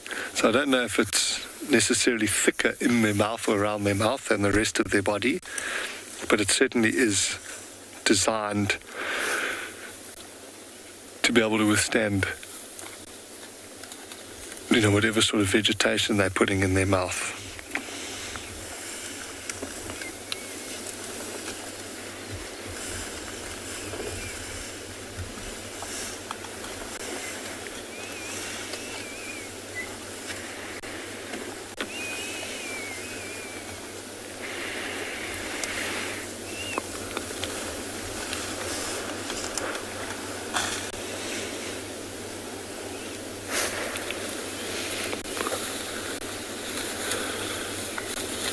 That little one just chased a drongo away.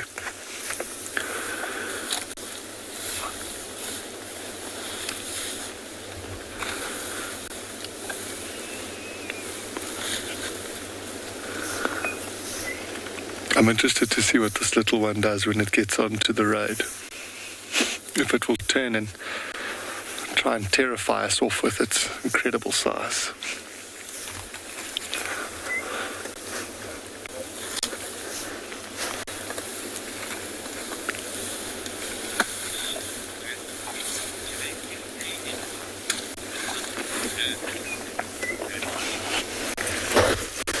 Earth lover, it's obviously the base of the tusk, and there is a nerve. I just watch them walk across the road. There is a nerve that goes down in the center of the tusk that obviously provides blood in there, which helps from growth from the base. So it definitely will, in the tip of the tusk, they're not going to feel pain, but at the base they will. So it depends how much force they put on it. I've seen elephant bulls, when they've been fighting, break off pieces of their tusk. Sometimes the tip will break off and they don't seem to react, but then sometimes if it breaks very close to the base, you'll see it. I've seen it shoot blood out of the base, so that can't be pleasant. Sometimes they'll get abscesses at the base of their tusks as well, and then those sort of elephants can become very irritable, because it's like us having a very bad toothache.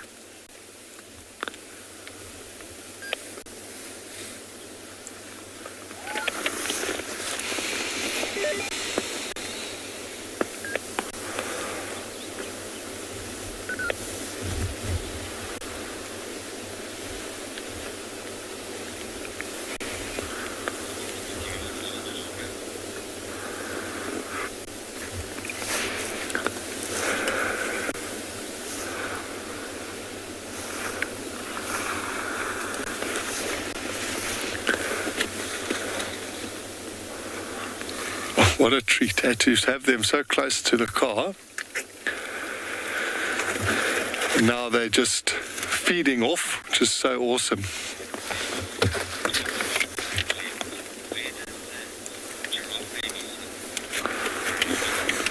Mariana, the giraffe, her teeth are between the back legs. So elephants are the only other animals out here, the big mammals that we'll see with the mammary glands sort of between the front legs. The giraffe, it's between the back legs. That's a good question, though. We're going to leave that herd of elephants to just carry on. I think we were so spoilt to spend so much time with them so close by, and they've moved off on their own, and that's always the nicest way to leave it. We don't want to keep putting pressure on them. And we're going to carry on up this road. Now that we are in this area, it's worth having a look to see if Tabangumi has left some tracks for us. Or him or any other leopard, actually, would be nice to see.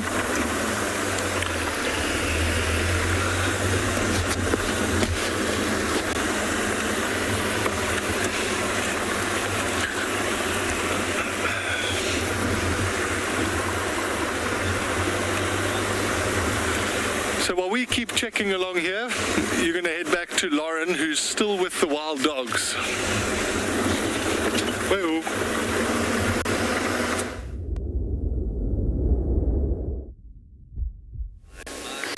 Good luck, Jonty. Jonty really loves Tabangumi. Got a special bond with that boy. I think we're all hoping he stays around. Nobody wants him to disappear, that's for sure. And he has taken the most predictable route, every single day. So hopefully Jonty can locate him. Our dogs are fast asleep and it's just so endearing. This looks like my beagle. My beagle's also tri-colored, tan, black and white, but not slim like this in any way, shape or form. She's rather rotund. I hope she's not listening. So not in that way. Definitely a different physique, but they just look like domestic dogs, and of course they're not. Both related to the sort of wolf many, many years ago, millions of years ago. They're both canids, but not at all closely related to domestic dogs, and they cannot interbreed. If you come across the Ethiopian wolf, as many of you know, I've spent a lot of time with the Ethiopian wolf, they can breed with dogs, and that's a huge problem to their species because they can actually produce a viable, fertile offspring, which will be a mix between a domestic dog and an Ethiopian wolf. It becomes a hybrid, and this is threatening the genetic integrity of the Ethiopian wolf. However, African wild dogs cannot do that. They cannot breed with domestic dogs.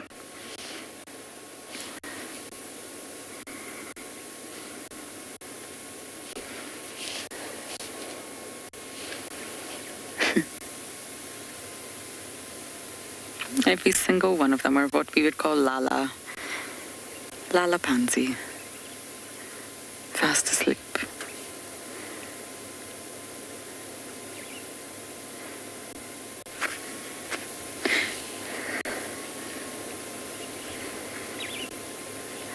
Murphy, you're saying, oh, the cutest babies. I know, they're terribly cute. But you know, a lot of people think that lions sleep all day. And they have this awful reputation for just being the laziest in the bush. But actually, if you think about how much a wild dog sleeps, they also sleep a lot. They'll sleep all night because they're diurnal. Unless there's sort of full moon, they really do go down for the night. It's not safe for them to be moving and mobile and vocal throughout the night. And they're very active as the sun rises. They'll hunt, they'll move, they'll play, they'll engage, they'll call, they'll run. But then once that sun gets high in the sky, especially in summer when it becomes extremely hot, they'll go flat again, they'll sleep, and they'll only get active once that sun is slowly starting to set. So they're quite the sleepy dogs, shall we say.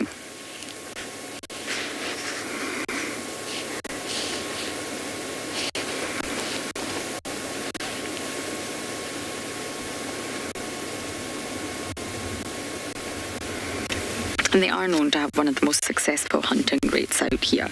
Sometimes it's thought that possibly we overestimate how successful they actually are. They definitely succeed more than they fail.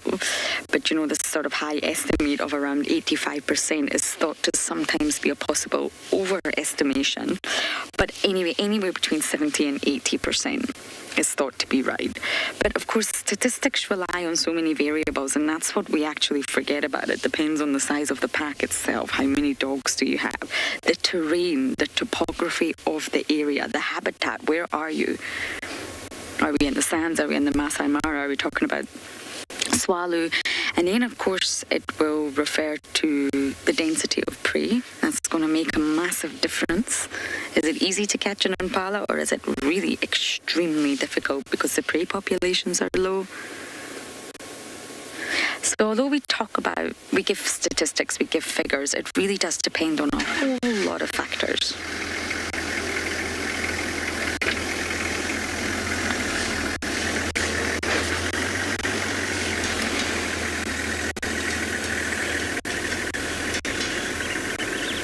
And that's the same with anything, not just wild dogs. The cub mortality rate here is different for leopards and lions than it is in the Serengeti and the Mara. So we sort of just average it out. The threats are normally still the same, but statistics are difficult because there's so many factors at play.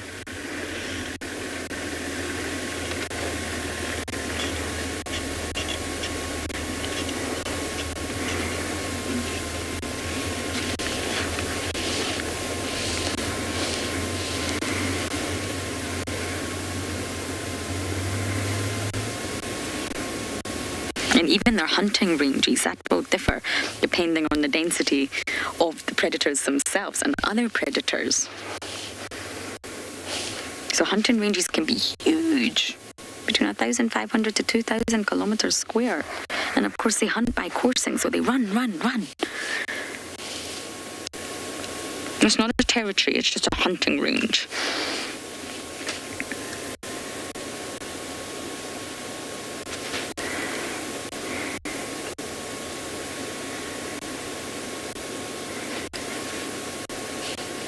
And unlike the other predators, they have endurance, remarkable stamina. They can keep up speeds of about 50 to 60 kilometers per hour for long periods of time, several kilometers. Whereas a lion and a leopard can't do that. A cheetah also can't do that. They run, well, they're the fastest, but they can't sustain it for too long. Hyenas also. They've got more endurance than the cats, but hyenas also don't have the remarkable stamina that wild dogs do.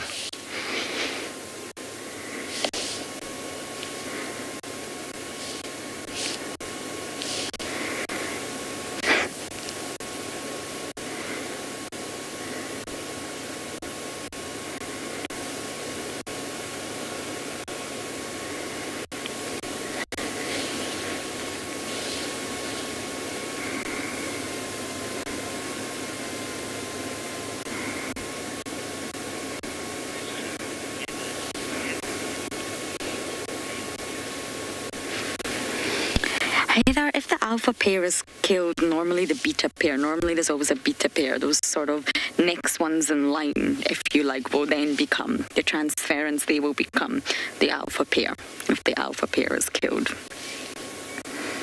Sometimes the beta pair can mate, and naturally, because they're fertile, they will produce viable offspring.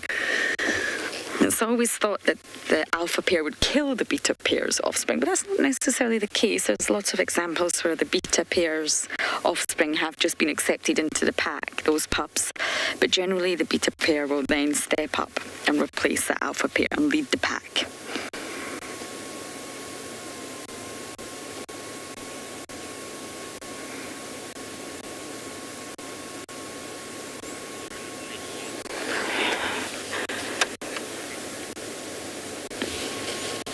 We're going to sit here and watch our sleepy doggies snooze.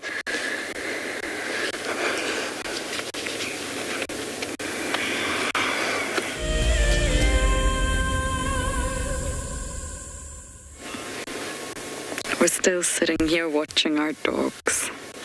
I'm thoroughly enjoying this. I'm going to make sure that you all enjoy this too by just sitting, watching, and listening to the sounds of the bush.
It's time to get active. Normally when one starts, they all do.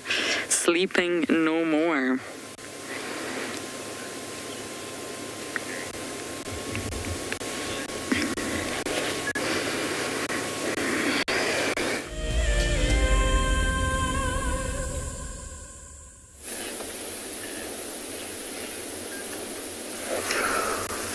Well, there we go, everybody. We have managed to find parts of the Birmingham Pride, and you can see there that young white male lion is feeding on what looks to be an elephant carcass. Since we've been here, I've counted at least 6 or 7 members. Not entirely sure how many of these animals are here altogether, just because it's quite thick and they're spread out.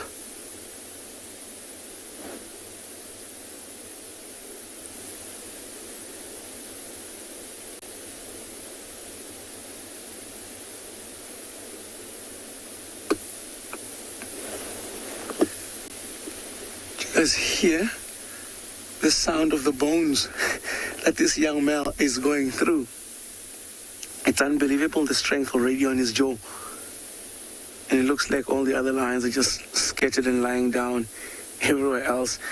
And that little bit of movement that is doing now, especially on that spinal cord, is shaking that carcass. And the smell that we're getting here is not pleasant, but it is worth it. It's one of the few times you get to see lions feeding on an elephant carcass. So far, we're not sure what happened to the elephant. It could have been the result of bulls fighting, and this bull might have got the bitter end of the fight. It could have been an illness that could have caused this elephant to die out here. It's also possible that lions do hunt elephant, but in Ngala, I have never seen or known the Birmingham Pride to hunt elephant. So I'm thinking that when the lions got here, they found this elephant dead.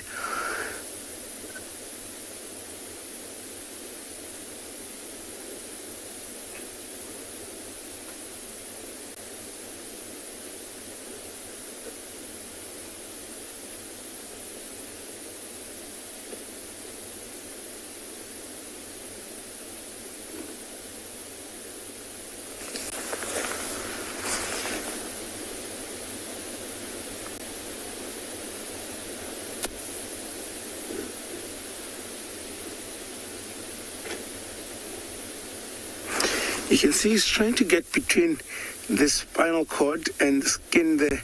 I'm thinking there might be a lot of meat still in there, and I think he's found a gap, our way to access all of that. And you can see it looks like they managed to open the skin of this elephant from the stomach towards the hind legs there, where the skin is a lot thinner. Look at that.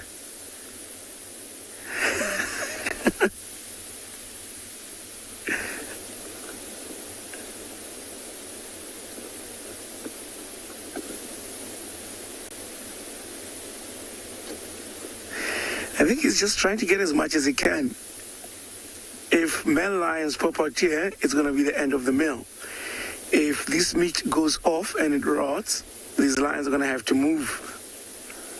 He's trying to get as much as he can while this meat is still fresh.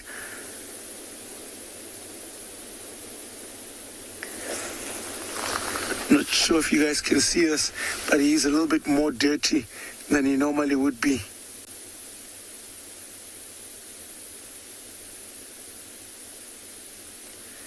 Look at the paw there. Doesn't look white anymore. They've been feeding here at least for the past day or two, and it's been epic, and every time we come here we've seen them feeding on here, and some of them lying down, taking turns to come and feed.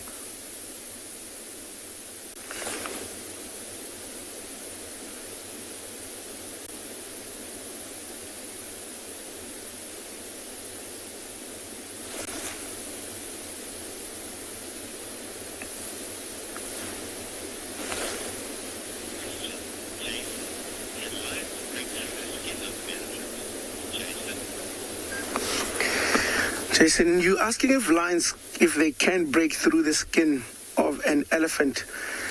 At the back of an elephant, the skin there, I think, is a lot more thicker than it is on the stomach. It's thin. So underneath the stomach of an elephant, where the skin is thinner, yes, I think they can break through. But on the back of an elephant, where the skin is a lot more tougher, I think that would be a lot more difficult for them to break through. Even though they can break through it, slowly just keep nibbling and biting and chewing on it. Eventually they'll be able to tear open there.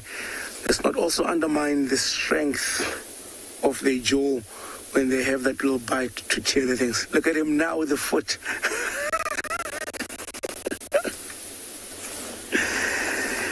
Just deciding to get out of all that commotion. Or maybe we'll get this other lions coming in to feed now, but he has grabbed that one leg and there's no meat left except on the foot, and then he's taking it behind a thick bush.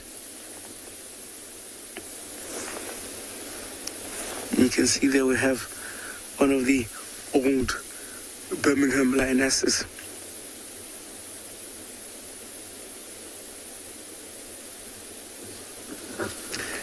here where he pulled that little leg there.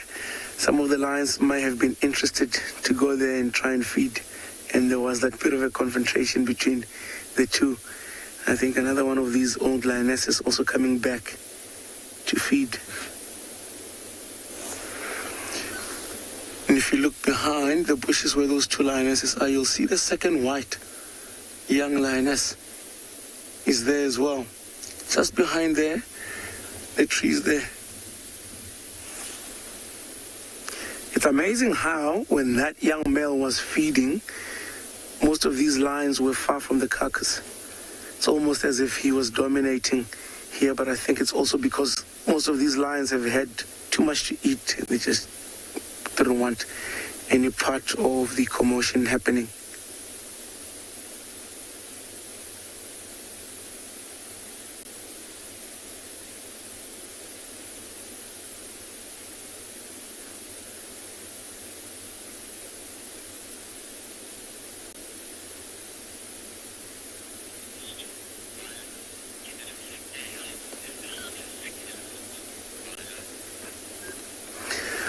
Are you asking if these elephant was sick and the lions eat the meat, would that then affect their health?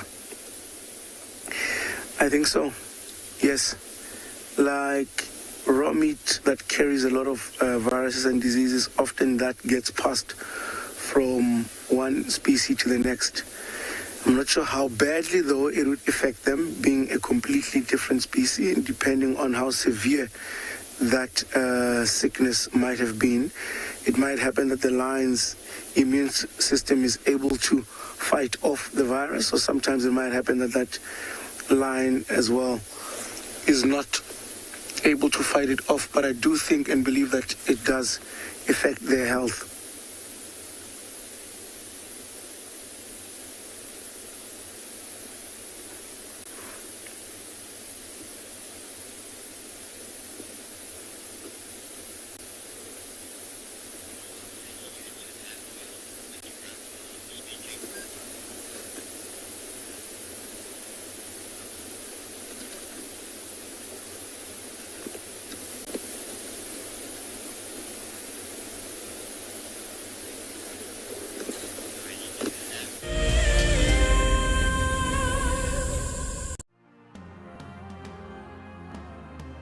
This is Jake Whitener, all the way from the US, and he is a holder of the Ticket to Dream. I decided to support and buy the Ticket to Dream to help Wild Earth in its mission of conservancy towards animals and the environment. If you want to go on safari with a Wild Earth guide, whilst honing your bush knowledge and of course featuring in one of our shows, then head over to our website. And I would highly recommend that people would be involved in that program. Sign up to be a Wild Earth explorer and you could be making your first ever on-screen appearance. Ever since I was able to get the Ticket to Dream, I've been looking forward to coming on this drive. It is an absolutely fabulous experience, and it's great. Founded in 1973, the Endangered Wildlife Trust has consistently and effectively worked towards achieving our conservation legacy.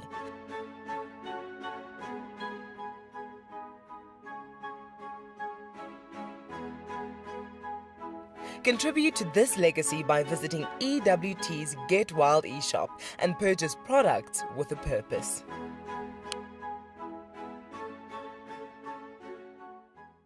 My name is Steve, and one of my favorite things at Wild Earth is getting questions from you. The type of questions that I really like are those ones that really help us to unpack and understand and really integrate the ecological knowledge and fully appreciate the importance that animals such as these Cape buffalo bring to the ecosystem.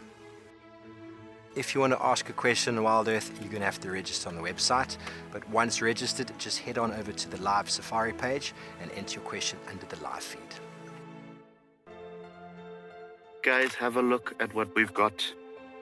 This is better than my birthday. Look at that. This is the first time that I ever see cubs this small. This is so special. This has officially just become my best sighting of all times. Tune into Wild Earth every single day. It's in your nature.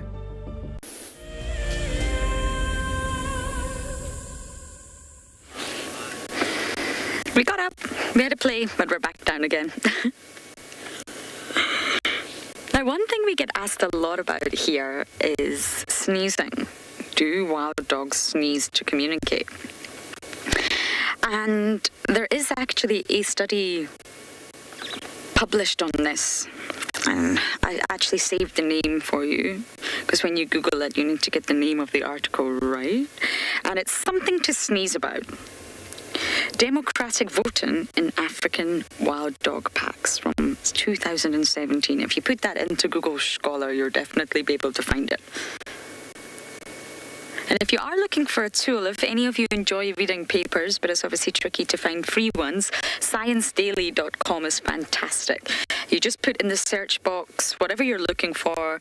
You can put elephant, rhino, wild dogs, hyena, whatever. And it will bring up all the literature that you can read on that. And it's really quite spectacular. So something to sneeze about, democratic voting in African wild dogs packs. Thank you, Owen. There you go. You can check it out. That's the name of the article right there.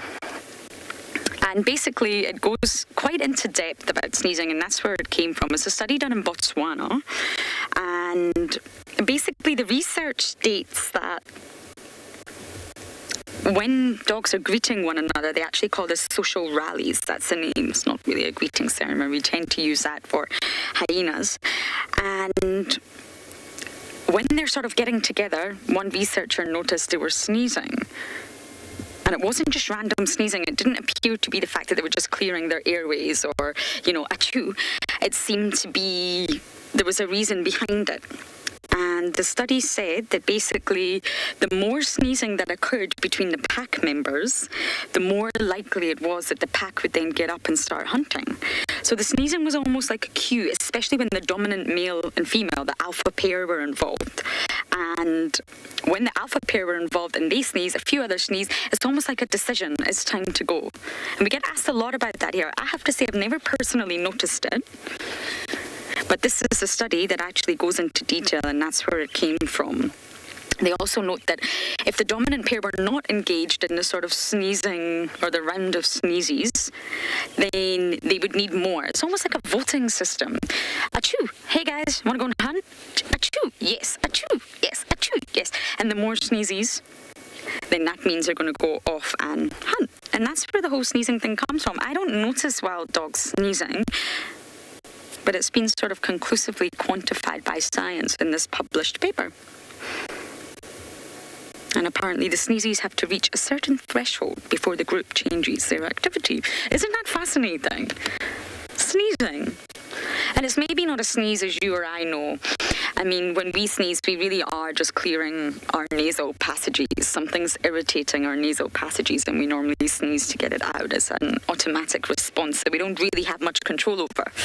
And my nose is so sensitive, I just have to touch it and I start sneezing. So it's obviously not a sneeze in that form, but that sort of blast of air from the nose is what they're doing. And it comes from a real scientific paper.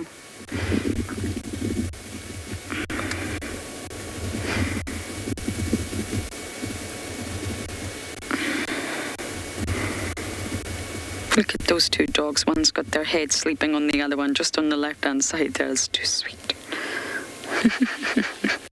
A cuddle puddle of dogs. So, of course, I'm not going anywhere. We're going to sit here a little bit longer. And you guys are going over to JP.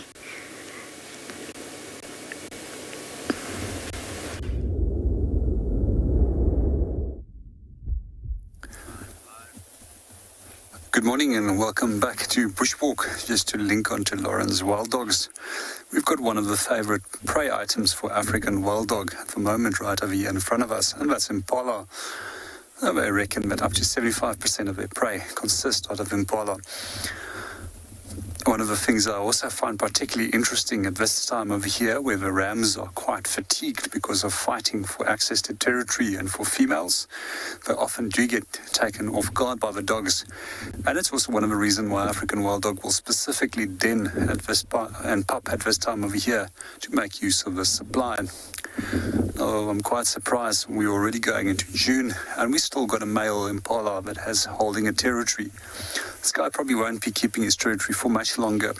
At night, we can also hear that the impalas are becoming more and more quiet, as they normally bellow and belch, as that they herd the females into their territory, as well as when they try and intimidate rival males. That's probably in the next 2 to 3 weeks. None of them will be holding any more territories, and things will go back to normal, and everybody will be back into a normal mixed groups of male and females. And generally, by the end of the year, there's a little bit of a false rut again, where we see that the males will start setting up territories again, and females will start forming groups. And around by November again, at the end of November, early December, we'll most likely see all these little lambs being born. After a 6.5, 7 month gestation period.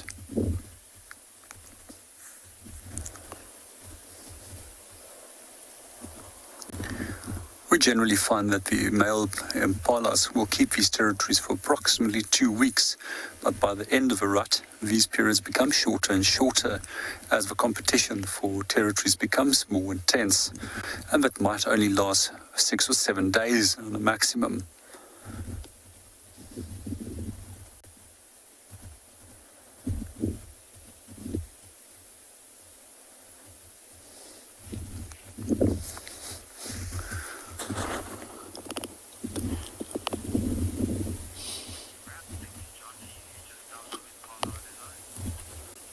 We're going to sit and watch these guys for a little bit longer and see what they're getting up to. Jonty has also found some impalas. Let's slow and see what he's is up to.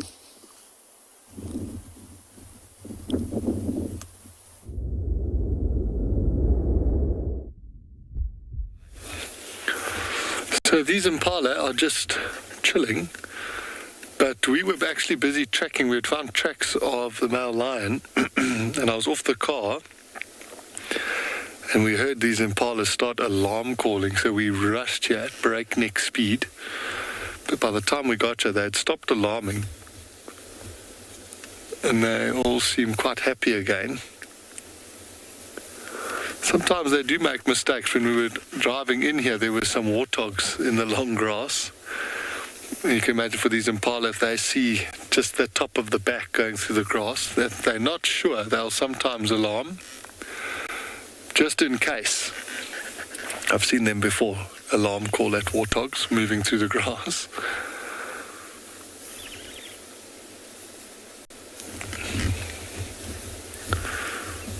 They're all looking so incredibly healthy at the moment. Oh.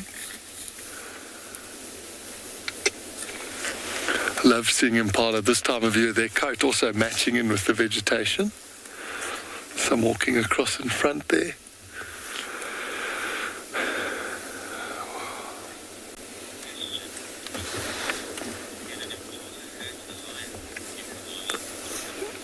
Impala, I suppose in theory it could. I mean, if it stabbed the lion with its horns or something, but it would be unlikely. The lion's just too big and strong, and the impalas do kick, so they could potentially injure the lion with a... Well, see that impala at the back, it's got a bit of a limp. You don't want the leopards or lions to see you limping out here. You make sure you walk strong all the time. So sometimes you'll see when predators catch impala, they kick quite fiercely with their hooves. So, I mean, a kick could injure a lion, but it would be highly unlikely that it would be life-threatening. It might just be like a superficial cut.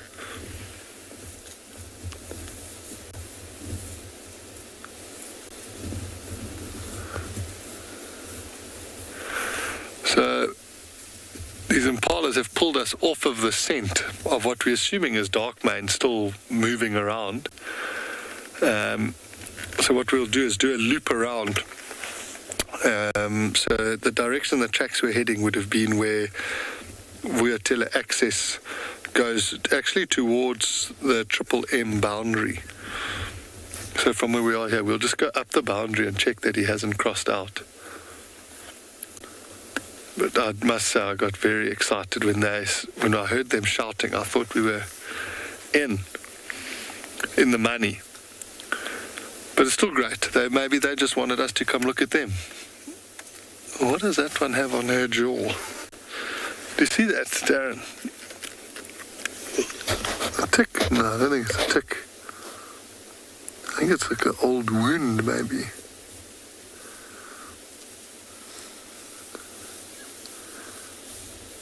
I think it's an old injury that's healed up. Looks slightly swollen.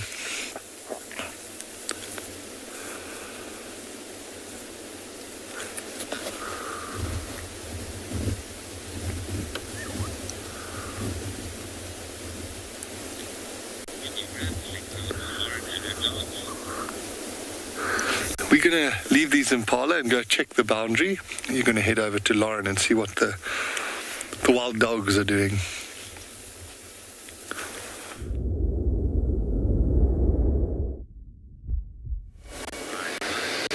We're actually going to leave the dogs very shortly because I really want to check on the African hockey gull nest. I'd love to show it to you with both the male and female on it. The dogs are obviously completely flat and I don't think they're going to move very far. They may move marginally, obviously, to sort of get into the shade, but I think they're going to be around for this afternoon, which is fantastic news. And because it gets colder earlier, the sun will be shining, but it drops quickly. The temperature drops. That means the dogs will get active earlier.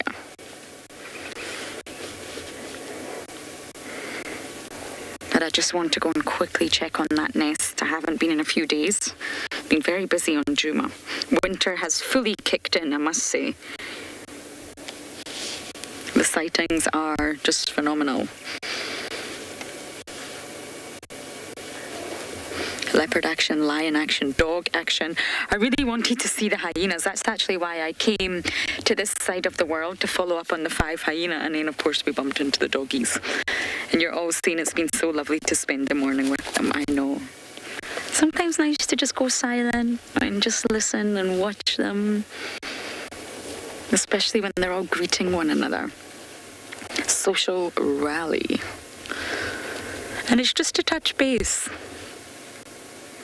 They are extremely social. And we always have random conversations in camp, you know. If you were any animal, what would you be and why? Would you rather fly or be able to breathe underwater as your superpower? You know, those kind of conversations. And we always talk about which predator. Out of the predators we get here, mammalian predators, apex predators, if you like. Well, they're not all apex predators, but they're all at the top, is what I'm saying. Which one would you choose and why? And I always think, as much as I love hyenas, and I love leopards and I love lions, if I had to be one, I always think I would choose a wild dog. You've always got your pack. Always got someone to cozy into. Look at this pair just cozying. You've always got someone watching your back. You can play, you can have fun. It's a real cohesive unit, and I really love that. I think to be a solitary leopard out here would be hard. You are completely on your own. Especially a woman, especially a female who has to raise offspring. You don't have babysitters, you don't have den guards, you don't have other adults coming back and regurgitating food for your offspring. You are completely on your own. And I think that's tough, and it's so remarkable that many of our female leopardesses, Tandy, Kuchava, Sabui, Shudulu, they've all raised offspring to great success, and that's very impressive because it's not easy out here. You have to stash your cubs in a den, then you have to go and hunt for yourself, then you have to hunt to feed the cubs. You've got to keep moving the cubs den site in case the smell becomes too familiar, or if there's maybe been a lot of hyena action around. Whereas wild dogs, you have assistant, you have other pack members to help you raise your offspring. Okay, we're going to go and check the hawk eagle nest now, say goodbye to these doggies, but I believe Jonty is on the move.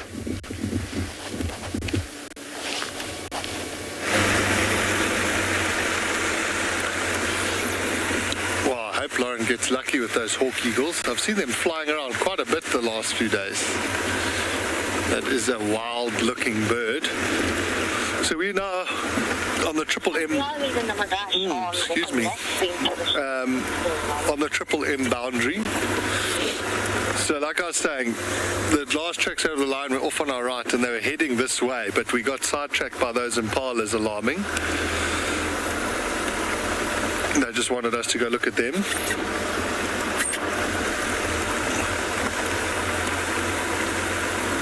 So just going nice and slow along here. Darren and I are busy checking for tracks.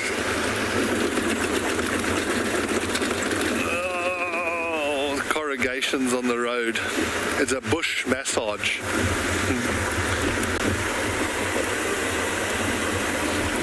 But I do think we're a bit further south. I think a bit further up we might get lucky. Benson, the slower you go, the easier it is. But yeah, if you're going fast, then well, it's very difficult actually. So it's part of the reason. I mean, we don't have a door because we're often getting in and out all the time. But you see, we'll drive slowly and just check out onto the road. If the tracks are going the same way that we are, or at least are going along the road, then it's a bit easier. Where it gets difficult is if they cross over the road, then you have to go very, very slowly because you're then looking for literally one track that's going this way as opposed to a whole row of tracks leading down the road. But it's another, the lodges where you have a tracker sitting on the front and you're cruising along at sort of 30 kilometers an hour or 40 kilometers an hour, and the tracker just stops you and says, oh, a leopard crossed here. So your eyes definitely get trained to it.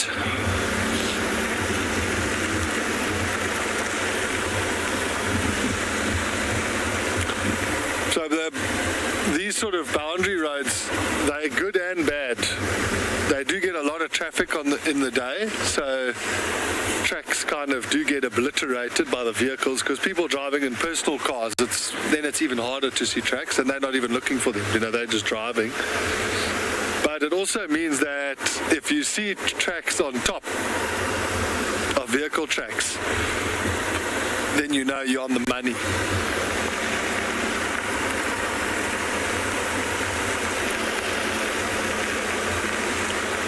So like I was saying a bit earlier, from basically where that car is as we go up, that's how I'm expecting the tracks to come out.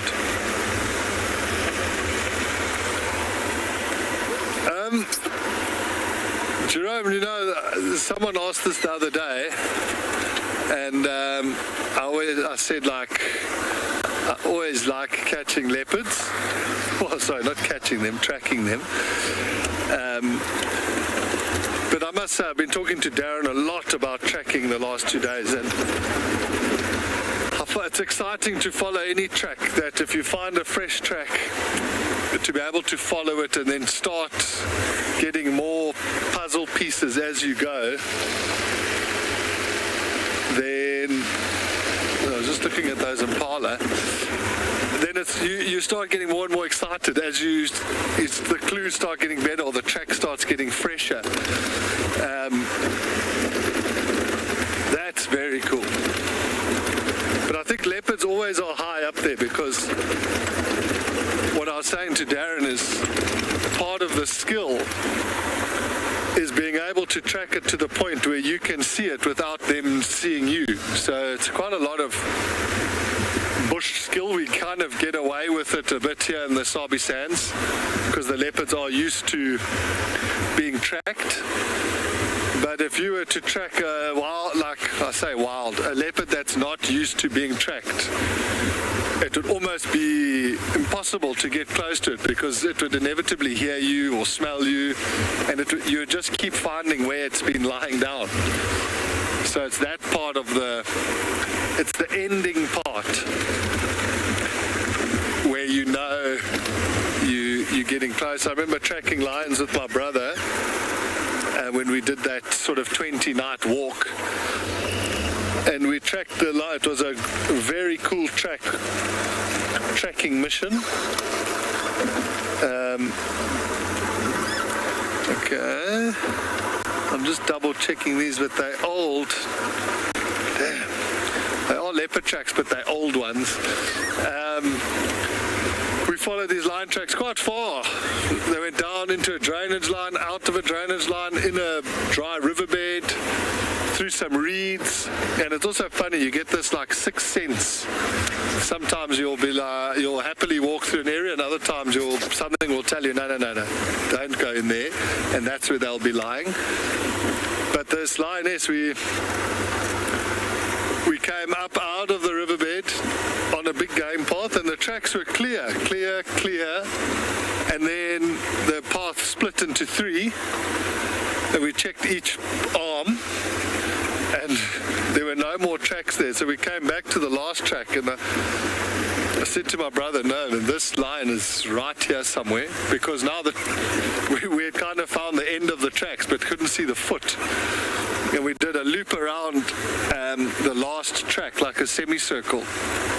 And fortunately, she was fast asleep, but it was crazy how close we had actually walked to her. We had probably walked within 10 meters from her, but she was sleeping. And then when we did the second loop around, she jumped up and gave us a little growl, and she ran the other way, luckily. But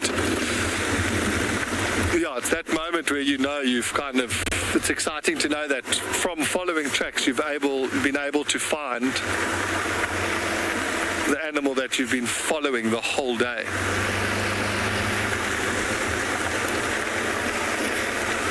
Okay, so this last little section I'm going to go really slow.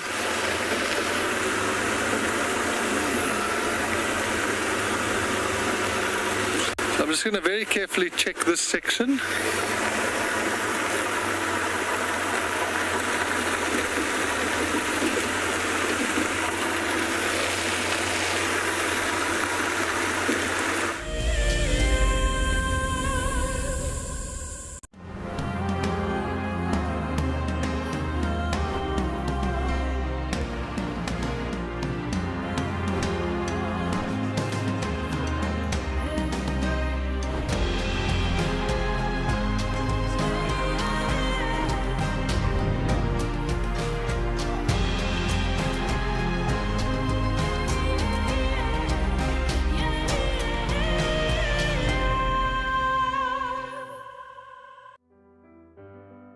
Educating our youth about the environmental threats we face is critical.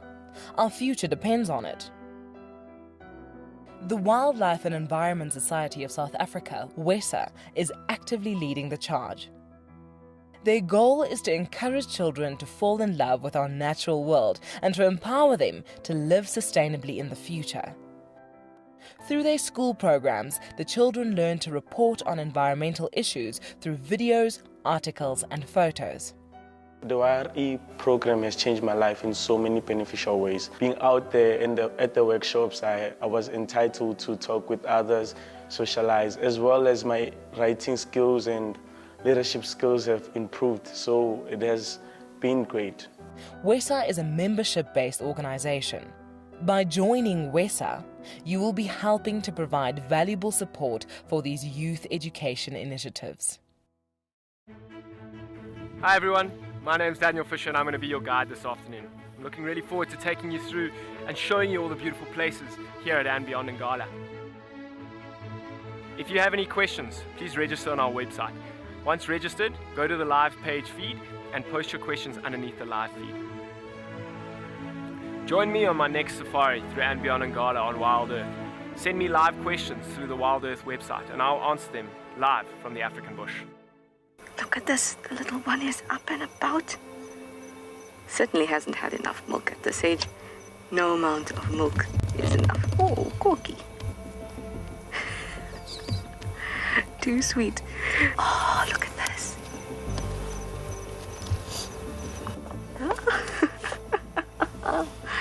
That is stunning. Tune into Wild Earth every single day. It's in your nature.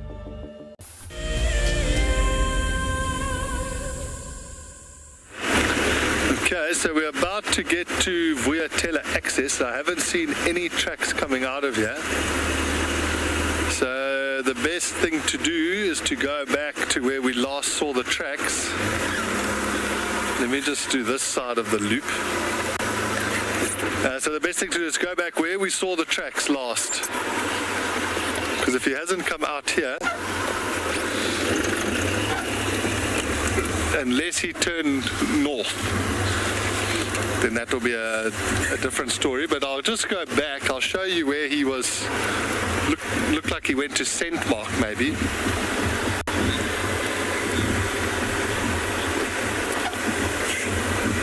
Brian, yes. With leopards, it's happened the most, where you're tracking, and you find yourself doing a loop, and then you find the leopard tracks on top of your tracks. That's when you just walk back to the car, because then it's actually just playing games with you. I've never had it with lions. Leopards, I've had it. And I once had it with the elephant bull who did that. But I don't know for him if it was a coincidence or if he was just feeding in a big circle. Okay, these lion tracks are on the road here. Where do they go? Must have turned off here somewhere. Cheeky little boy.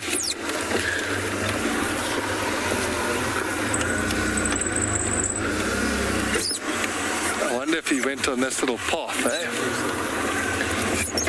So I'm just going to look carefully here.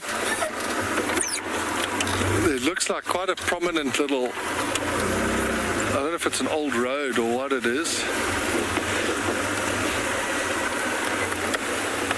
but I'm pretty sure that's where. I'm just going to check carefully here.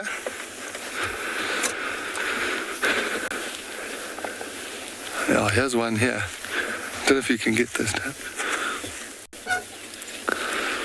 So I'm just going to keep having a look here and see if I can see where he's gone. Here's another one here. You're going to head over to Lauren while I try to decipher this track.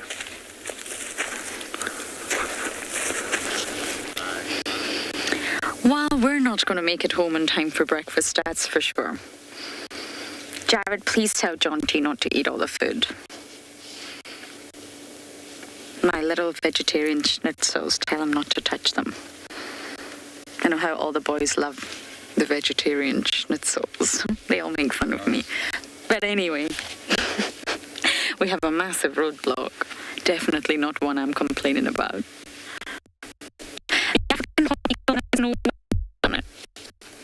Sadly. But I'll keep checking every day. They're definitely starting to get ready, prepping the nest, shall we say.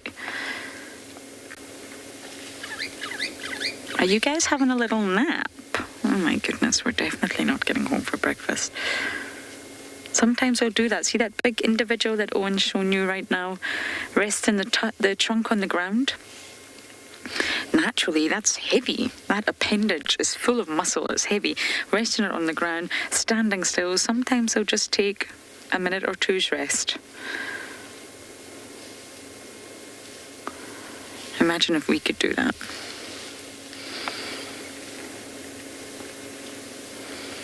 There's an interesting study about humans taking micro-sleeps, and apparently we do it a lot more than we realise. Sometimes when we zone out, if we're maybe in a lecture or... Look at that one, Owen, put in his trunk. See it? Okay, you're showing us different ways to rest your trunk. We've got it. They're all showing off. If we're maybe sitting in a lecture or a theatre, or we're just really comfy in front of the TV, apparently we can actually zone out to the point that we're taking micro-sleeps. It's a really fascinating study. We're just not aware of it. So the next time you fall asleep in a lecture or when your mom is talking to you, there's your excuse. Sorry, I took a micro sleep and I didn't realize. What were you saying?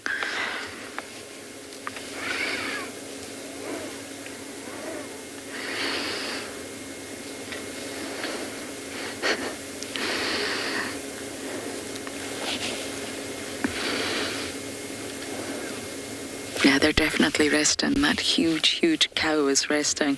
And the little one's suckling. I'm not sure if you can see Owen right in between her legs. Yeah, those tiny other legs. There you go. There you go.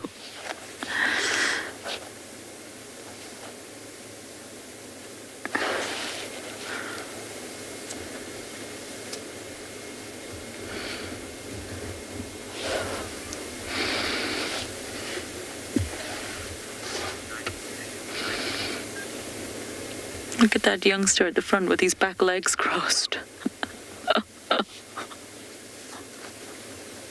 Oh, okay. I'm glad no one's got their sassy pants on today.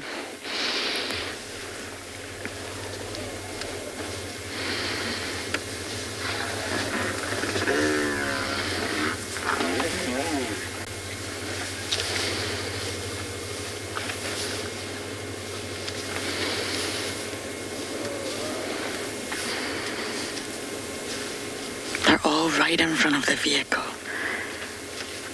Look at that little one, Owen. So cute.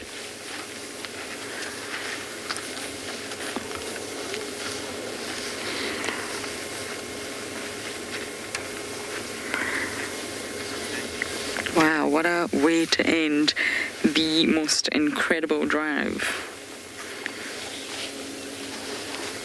Wild doggies, Batilda, and a herd of elephants. Uh-huh. I see you. Look at that one's hole in its ear. Anyway, everyone has came to that time of the drive where we must say goodbye. We shall see you this afternoon. Thank you for joining.